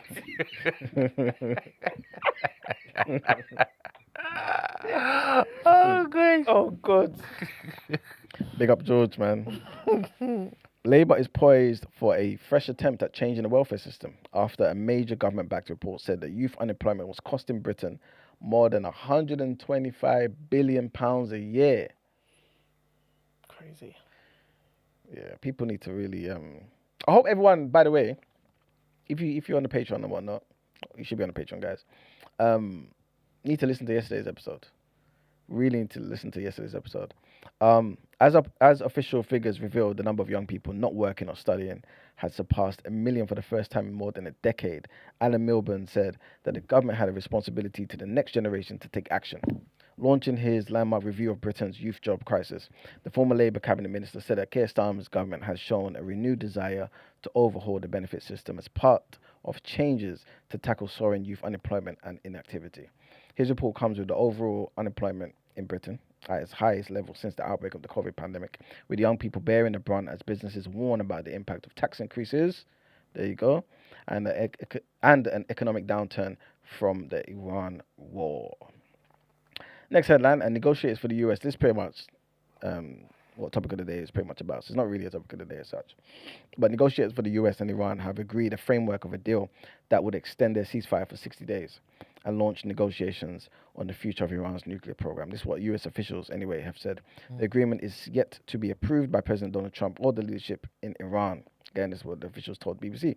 But there are some conflicting reports from Tehran, with Iran's semi-official Tasnim news agency quoting a source close to the talks who said it had not been finalized or confirmed. Both Iran and the US have accused each other of violating the fragile ceasefire in the past days, man. And Iran's Islamic Revolutionary Guard Corps said it targeted a US base in the region on Thursday after fresh US strikes on southern Iran overnight. Next headline, and a house in Melton, Mowbray, caught fire overnight, man, after being hit by a lightning strike as the heat wave eased, giving way to rain and thunderstorms. This happened, yeah, man. Leicestershire Fire and Rescue Service said that crews were called just before 5 a.m. to a fire on the roof of a house in Bayswater Road, in Melton, after reports that it had been hit during a thunderstorm. The residents of the neighbouring houses were evacuated as a precaution.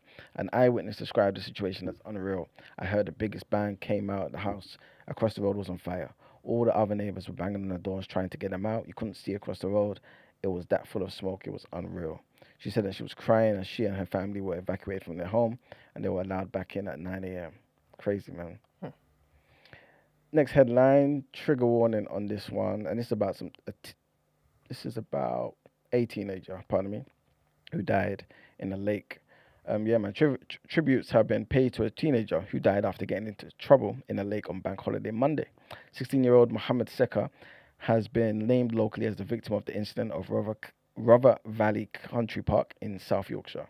A crowdfunding appeal set up to support his family described him as a much-loved son, a friend, a student, and a member of the community who brought light, laughter, and kindness to those around him. Also added that his loss has deeply affected everyone who knew him, and the pain felt by his family and loved ones is unimaginable. Sad, man. And our next headline, at least one person has been killed and 9 others are missing after a massive chemical tank holding nearly 1 million gallons of highly corrosive liquid imploded at a facility in Washington state. Another 9 people were injured, some severely, in the spill at Nippon Dynawave Packaging Company, which is a pulp and paper mill in Longview. Officials have repeatedly referred to the situation as a recovery effort, with Cowlitz Fire and Rescue Chief Scott Goldstein telling reporters on Tuesday that at the moment we are unaware of any rescues that are yet to be made. Let me do the rest of these headlines as well. the body of a boy, 15 years old, was recovered from a pond in Kent, in Swanscombe, in Kent, and a 14-year-old boy named locally as Baltazar LQ died in the River Thames in Oxford. Why is there so many Horrible, water? man. What's going on? Yeah, man. Yeah, it's horrible, man. Their deaths on Wednesday bring the total number of people who have died in water-related incidents during the hot weather to at least 11. Kent police found the boy's body, after officers were called to concerns for a swimmer shortly before 3 p.m., while Balthazar's body was recovered near Donington Bridge in Oxford after emergency crews were alerted at about 5:30 p.m. Thames Valley Police said Balthazar's death was unexplained but not suspicious. Oh, man. Bad, horrible headlines, man. Next one, a man killed by a train after escaping custody van. So a man hit and killed by a train had escaped from a custody vehicle traveling from a police station to court.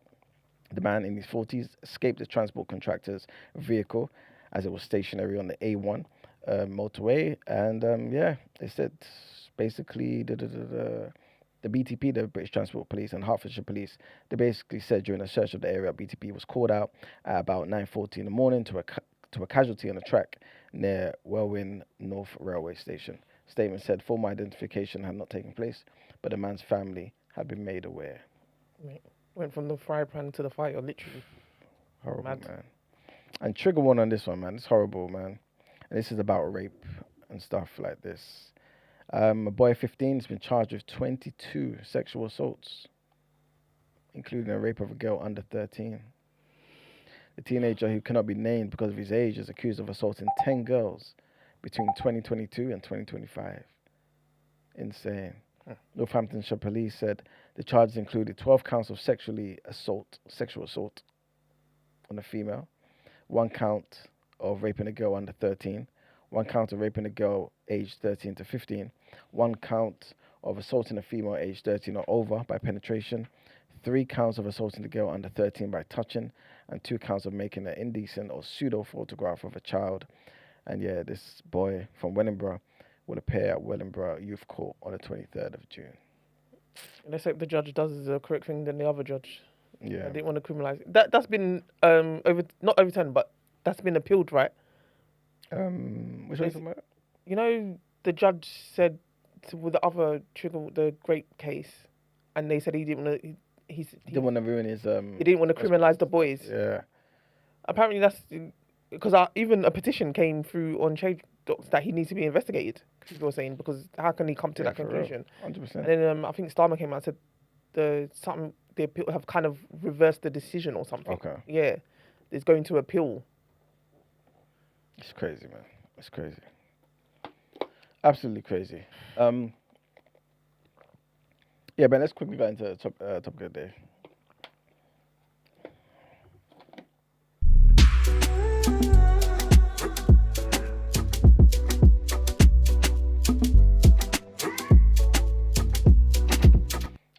As mentioned, guys, there isn't much of a topic of the day. It's mostly just giving some awareness to certain things, just keeping you updated on what's happening. Like I said, I didn't say JD Vance, but the US officials have said that there's certain deals, tentative deal that they're trying to reach with Iran to extend the ceasefire. And JD Vance has all kind of echoed that. He said that the US and Iran still need to work out several sticking points before an agreement on the war can be reached. And obviously Donald Trump said he's close to signing the deal. This is all information that I basically said in the headlines already, man. Both sides pretty much are saying they didn't definitively say this or say that. But the other thing and the more important thing I would say, forgive me if you don't agree, I would say is about prostate cancer. You know what I'm saying? So I saw an article yesterday and I thought, let me, bring it to the people. And again, it's not really a topic of the day as such, just more so just giving you guys the information in it.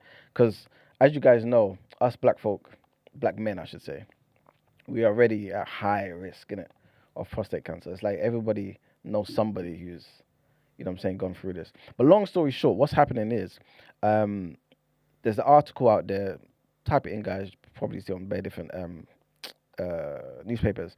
And it's about the UK National Screening Committee deciding not to recommend a nationwide prostate cancer screening program for all men. Yeah.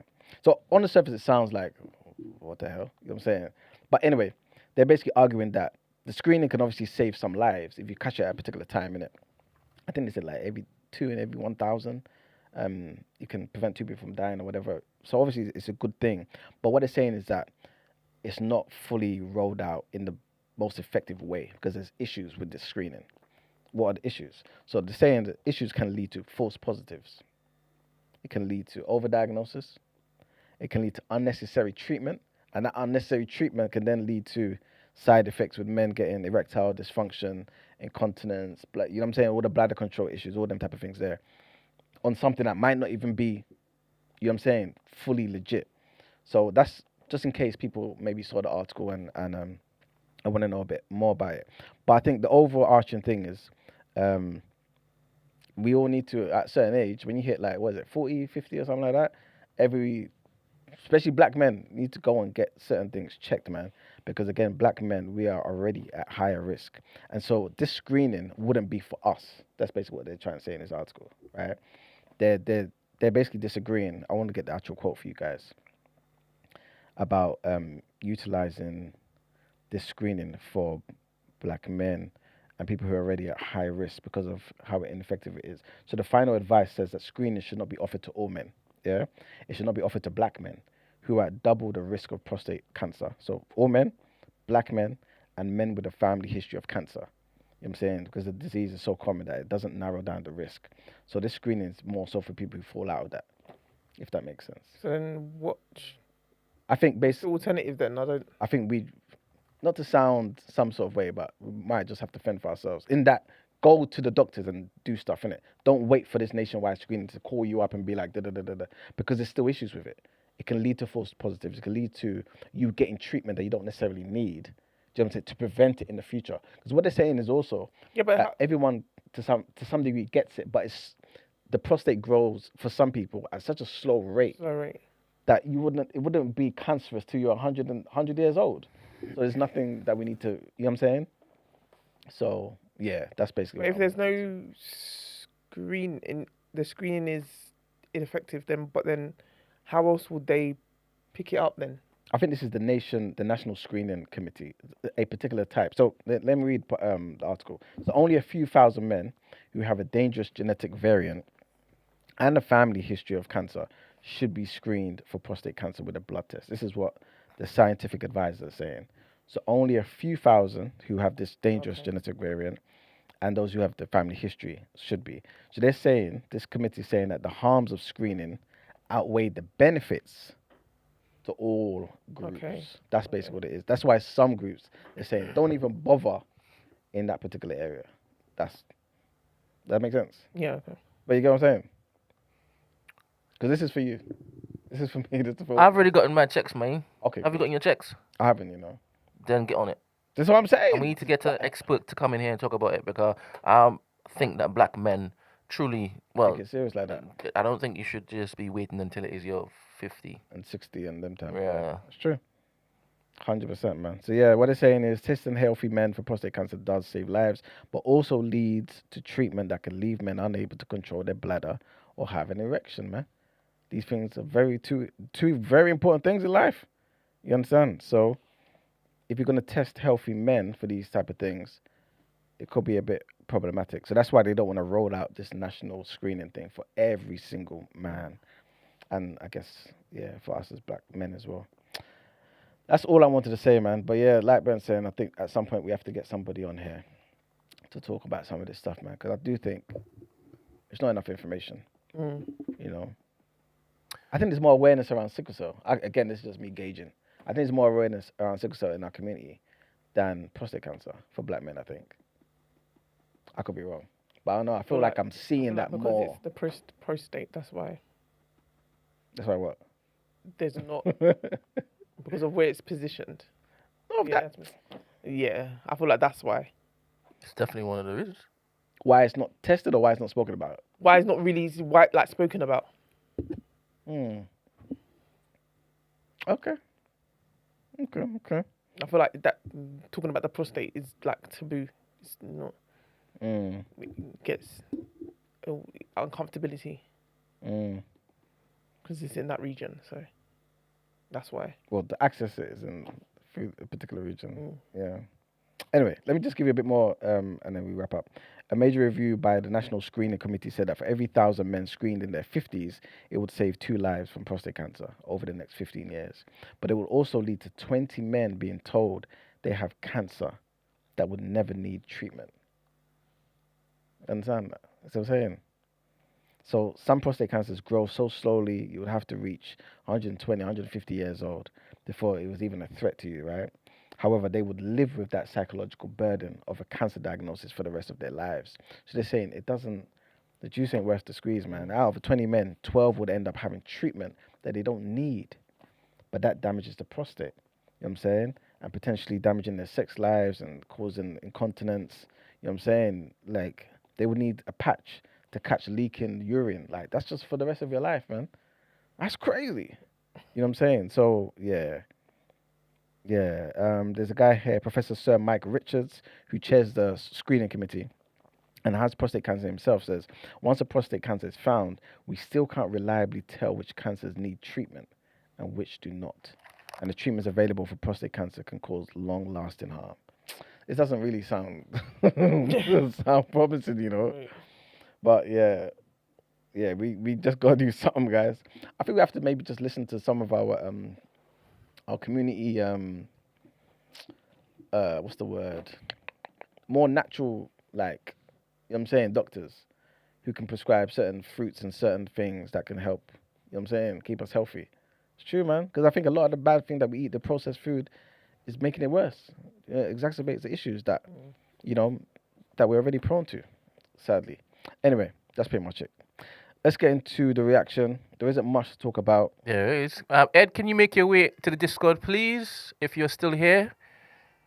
Ed, can you make your way to the Discord, please, if you are still here? UK is Ed back in the building?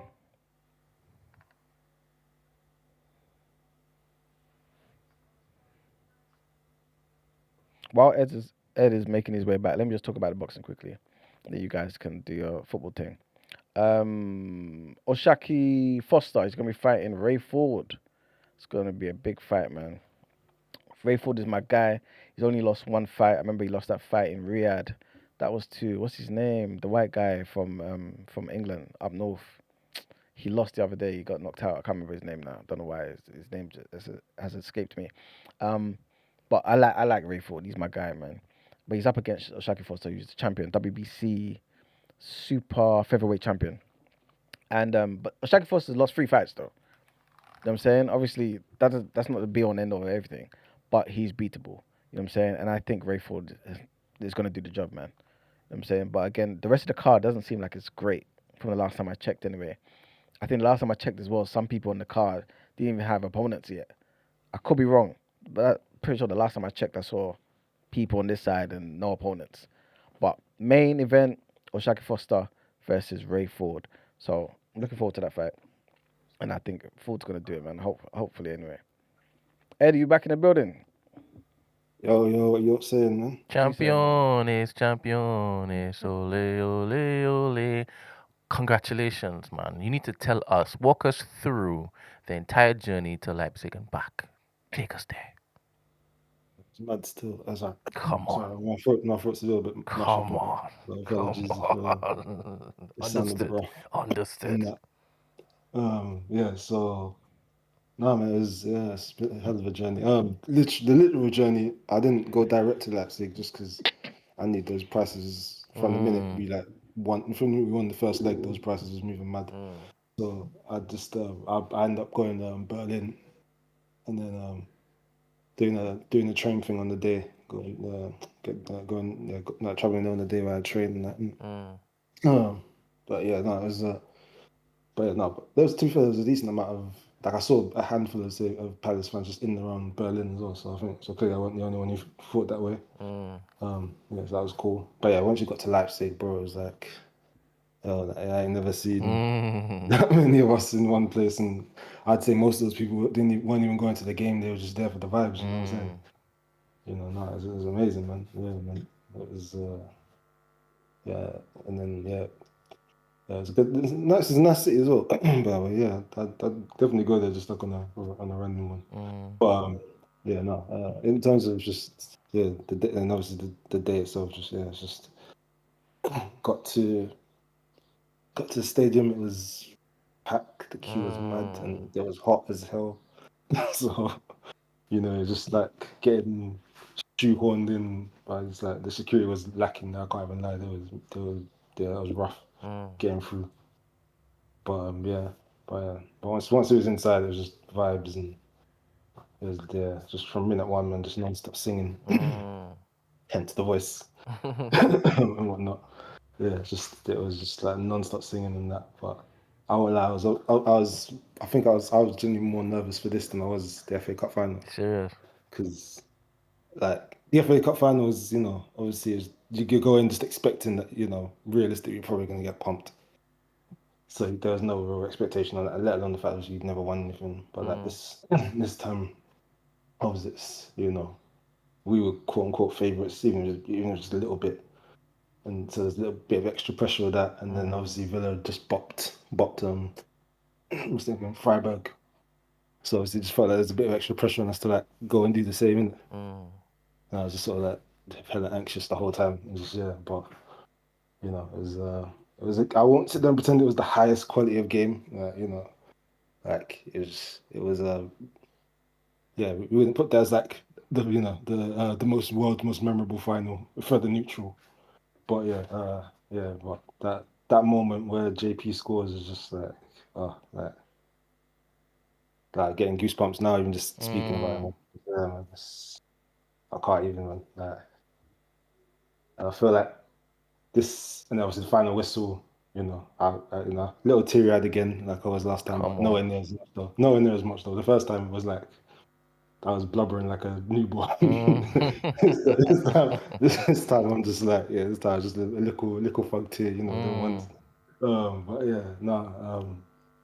it was I think the FA Cup final was just like genuine like elation, like whatever you want to call it, just that thing. Like it wasn't the same feeling. I feel like this time it's just more like almost disbelief, like it feels like it shouldn't be real. The idea that I can say in the last 12 months I've seen this club pick up 3 trophies, like there's in any way, shape or form, like granted, I'm not saying they're gonna pretend that the conference is like the world's biggest trophy, but like just any trophy, like there was no world where I could picture that. I first started coming around Palace not long after they got relegated, and it was like in that 05 and whatnot, and it was just like, and those times there was some dark days there, what I mean, like the club was about to get liquidated and fighting for our lives in the championship, and just was like there was no way in no world where I'd imagine this type of thing happening, just over like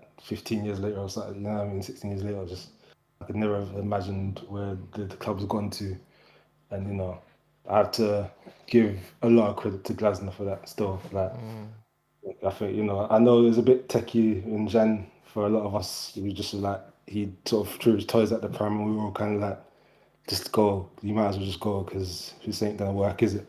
Just go now, kind of thing, But I'm very, very glad that they squashed him and Parish squashed their beef, and he stayed. Same, and even obviously same with JP, because he was trying to force that move to Juventus, and again, obviously, thank God that fell through and Juventus couldn't afford him and whatnot. Now the irony is, if he stays, he's looking at facing Juventus in Europa next season. You know what I mean? Which is man, man, I can't. Yeah, it's just I'm still buzzing. I was out that night probably till about 4 a.m. It was lit, man. It was a good night, good people. Like, I've never spoken to that many white people in my life. Come on. They were. It was lit, man. It was an amazing night, man. I can't even put into words. I'm sure.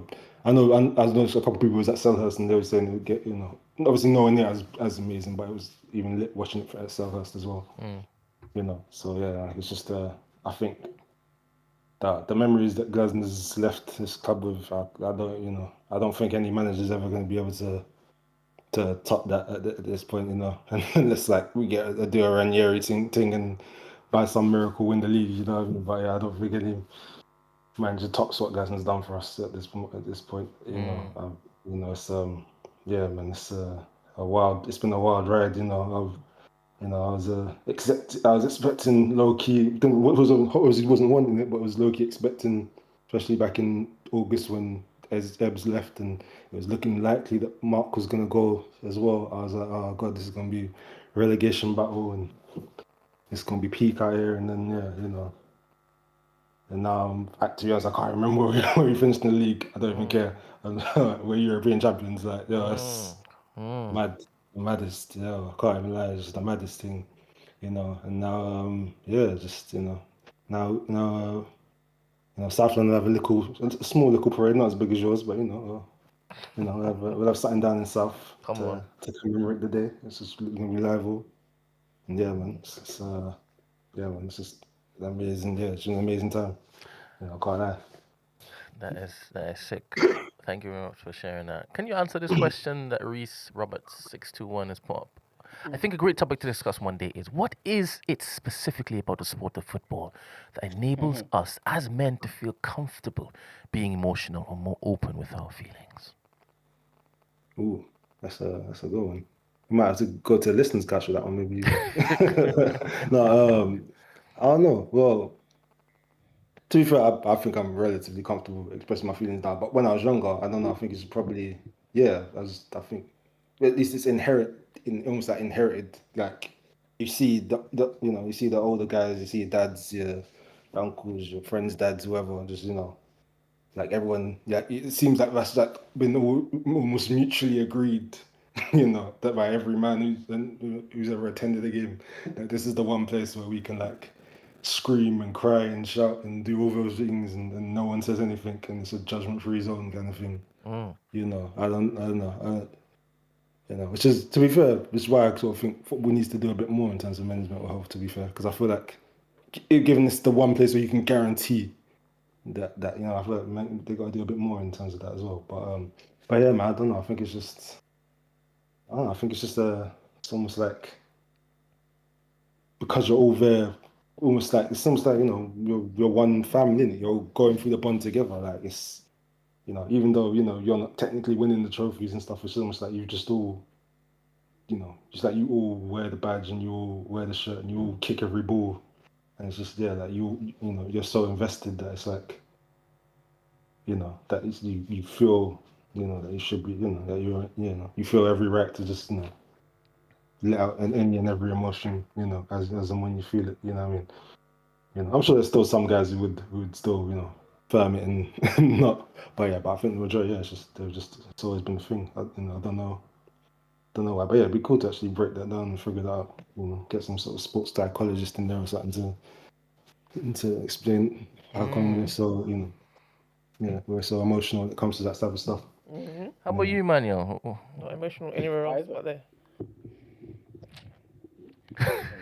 Thing is, it's a safe place. I've witnessed you be emotional about Malcolm today, about your fellow brothers and sisters in Nigeria, You know what I'm saying? the hands of these South Africans. So I've seen it. So I'm emotional for the things that matter, man. yeah. So, You know what I'm saying? but answer this question. It's How a come you're safe so space. passionate about Wenger It's a safe space. in the ground? Yeah, 100%. Because there's other people that relate to your struggle and they won't throw it back in your face at a time where it's you understand. So that's all I'm hearing from the masses. I'm just a mouthpiece. I'm not saying these are my views. So you're saying is you're surrounded by people that look like you, that have the same bits and bobs as you. There's less. That part there is not necessary. All I just said just men. All right. Yes, that's Just what I say meant. man. You're saying there's more peace. I never said there's more peace. But there's an influx of women that have come into football. Pick them up. Pick them up. Into the stands and whatnot. Those are the more understanding ones who. Okay. We're coming close to the end, so I don't need to do this. I don't know. He's choosing to. He doesn't need to, but he's choosing to. Can you imagine? Can you imagine? Oh man, that's crazy. Pick up the women's. But that's amazing, Ed. Thank you very much for that. This journey you've just shared, and long may this particular feeling sit with you. It is going to happen again next year. Inshallah. Come on. Inshallah. All right, That'll thank be, you. I'll just accept it. Obviously, the hope, yeah, of course, your hope. But yeah, it's yeah, just I'm just excited at the prospect of Juventus away or AC Milan away. You know what I'm saying? That's what I'm like excited about. Like I never in a million years thought that would ever be a day I'd see that happen. So yeah, I'm excited. I'm excited for that one.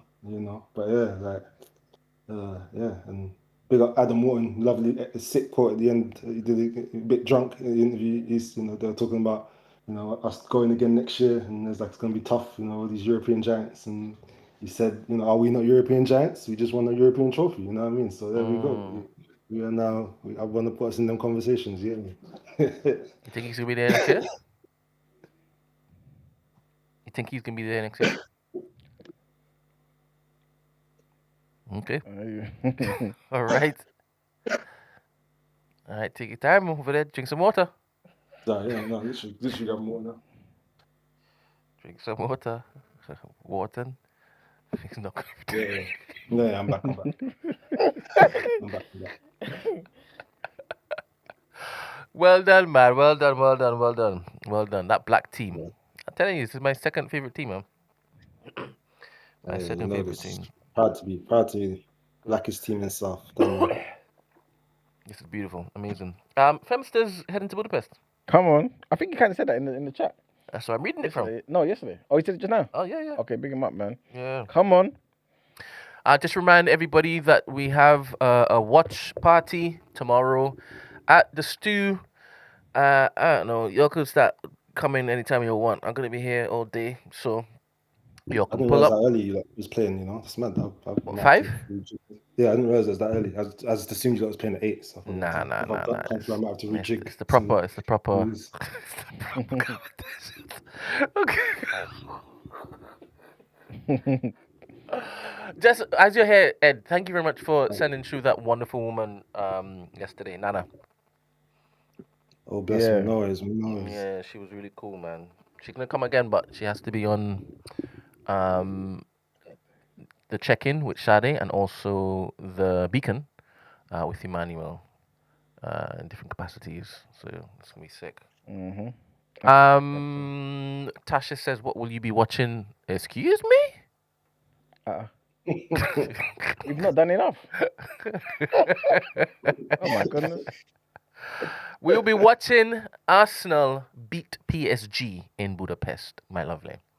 That's what we'll be watching. Come on. Make it a hat trick. Hat trick of European success. You know what I mean? Come on.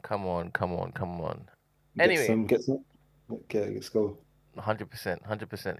I also, just to remind you all, on the 4th of June, we have a fantastic event hosted by Blacklisted Book Club at the New Black. Firstborn of the Sun, please go grab your tickets. It starts from 6:30 p.m. It's going to be a wonderful offering. And on the 16th of June, another wonderful event held by Blacklisted Book Club.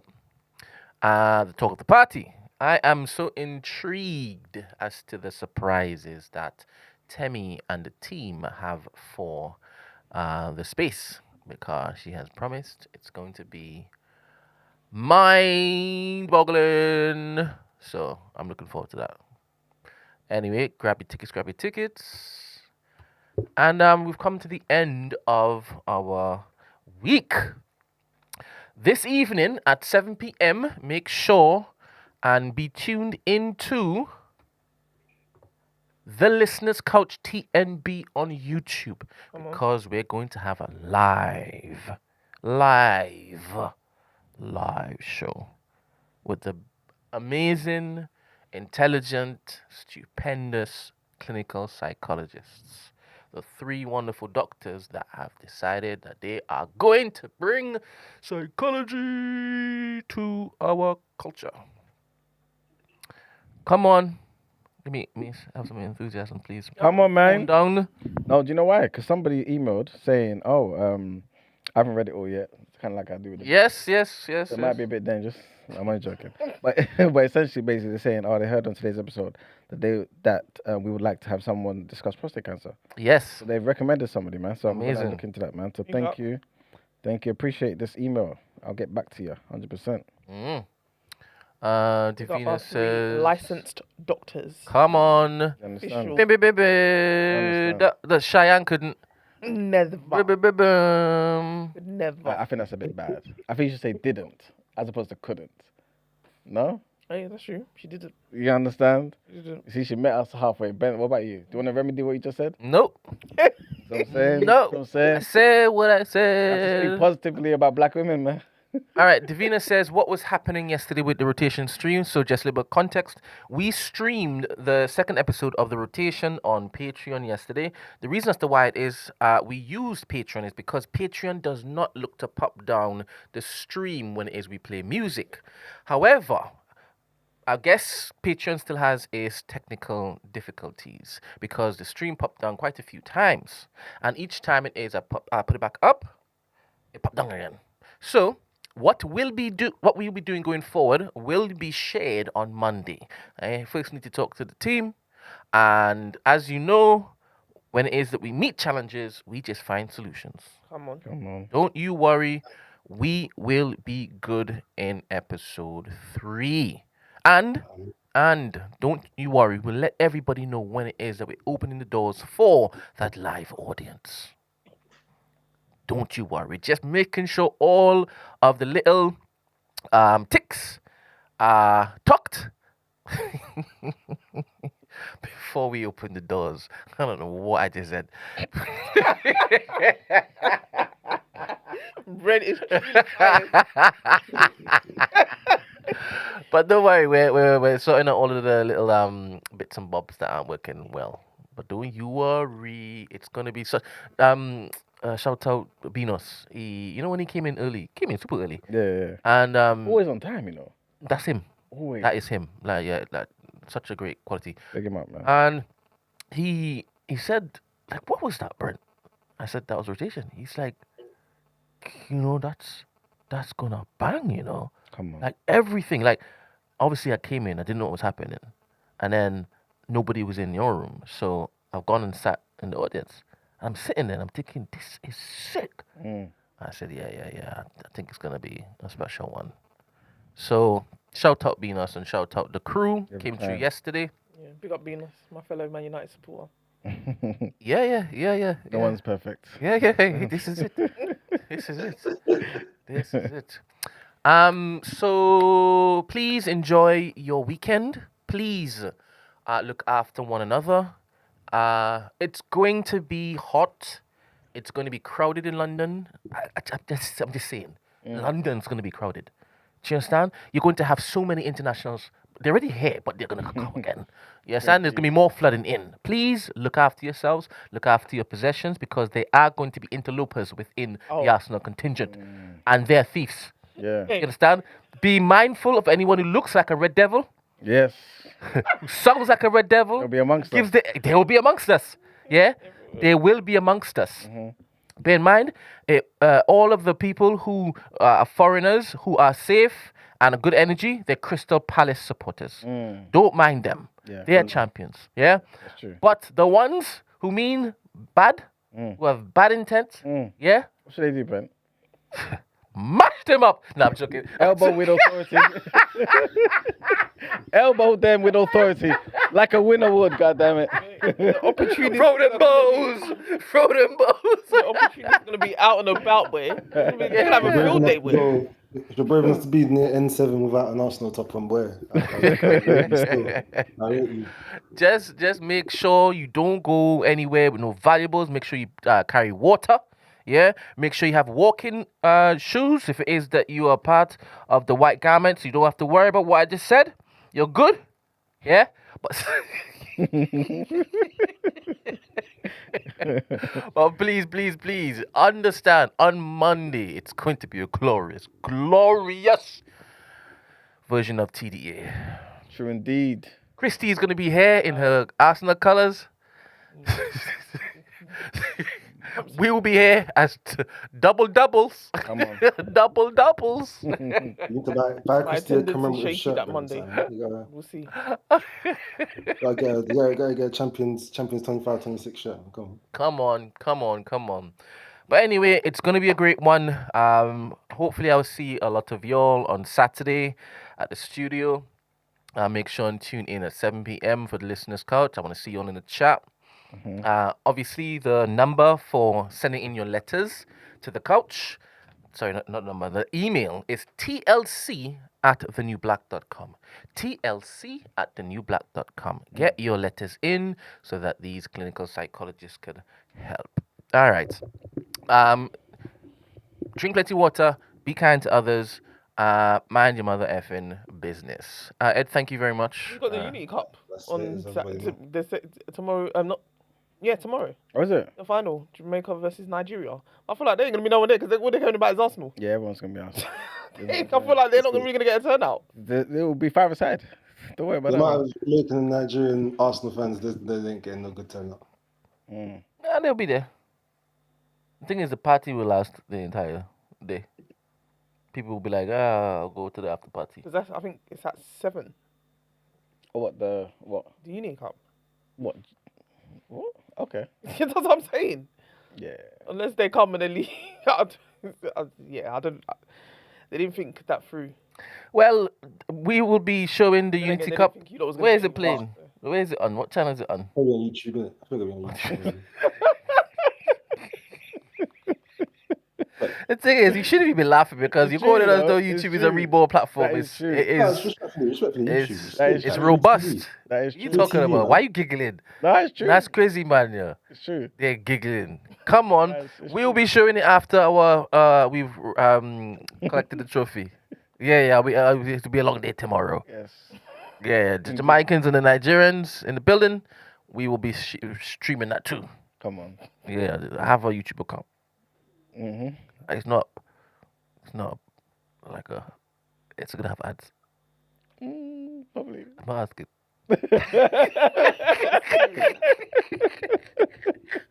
There'll be slight disruptions. Oh my god. But don't worry. G7, G7, I don't know if you meant to say this, but Brent, you got to bring doubles for your double. Come on, man. Yes, and double. On that point, Kimberly called me yesterday, and Big up. 100%. Is Kimberly in Arsenal support? Our entire family have sense. Oh, come on, this is Jesus' team. And she was like, Kimmy and I are going to some Trini spot in North London, I think, and they got all authentic Trini dishes. Are you up for us swinging by when it is that we do decide to bring you doubles and stuff? I said, is this a question? Of course. Of course. She called me the other day and also said, Brent, I love you. That's it, man. No, that wasn't it. That wasn't it. Kimmy was on a FaceTime as well. Apparently, she didn't believe that we did stuff like that. Yeah, so Kimmy was like, you see, Brent didn't say it. And I was like, it's because there's mixed company. But we can have this relationship too. Yeah. Kimberly's my favorite sister. Allegedly. No, this is what I said. Okay. I live by that. Oh my goodness. Well, don't you have your favorites? Wait, it's only me and my sister. So you have your favorites? Yeah, there you go. So you have your favorites, Ibanya? No, man. How many siblings have you got? You got enough to have favorites. Yeah, man. That's true. No, but how many have you got?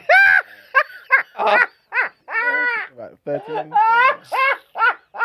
You understand? I'm trying to follow in those footsteps. Please. Oh my goody gosh. Big up the siblings. Oh man. Anyway. Emmanuel's doing a lion now. For the first time. At least he ain't got those stick to pat, those Z in his hand. God damn it. Anyway, lovely people, choose favorites. Come on, they appreciate it. And see y'all on Monday Yes. And Some of you on Saturday, man. Yeah. Sorry. See you all on Saturday. Roll true, man. Roll true, guys. Saturday. Anyhow. Yes. Bye. Assalamu alaikum, guys. Assalamualaikum. It is. Bye. Crazy. Welcome. Look at this Red Devil. See what I'm saying? See what I'm saying?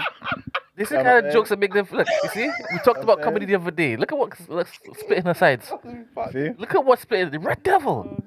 Terrible. Red Devil. What a You can't end hater. on this road. You can't end on this. What a hater. That is crazy. And how does he know about where they can be parked? Don't mind him. Don't mind him. This time, How does he know about their goings and comings? they own the land. Yeah, they're in charge of let me. Oh, you almost got me. You almost got me. I ain't gonna let you get me cancelled before my big day. Pick up everybody. Oh my gosh! Do not let us win that trophy. I'm telling you. I'm telling 7 you. FFS. Do not let us win that trophy. Oh my gosh! I'll leave you lot to it. I'm not here. All right. On that note, it is. Mm. Peace.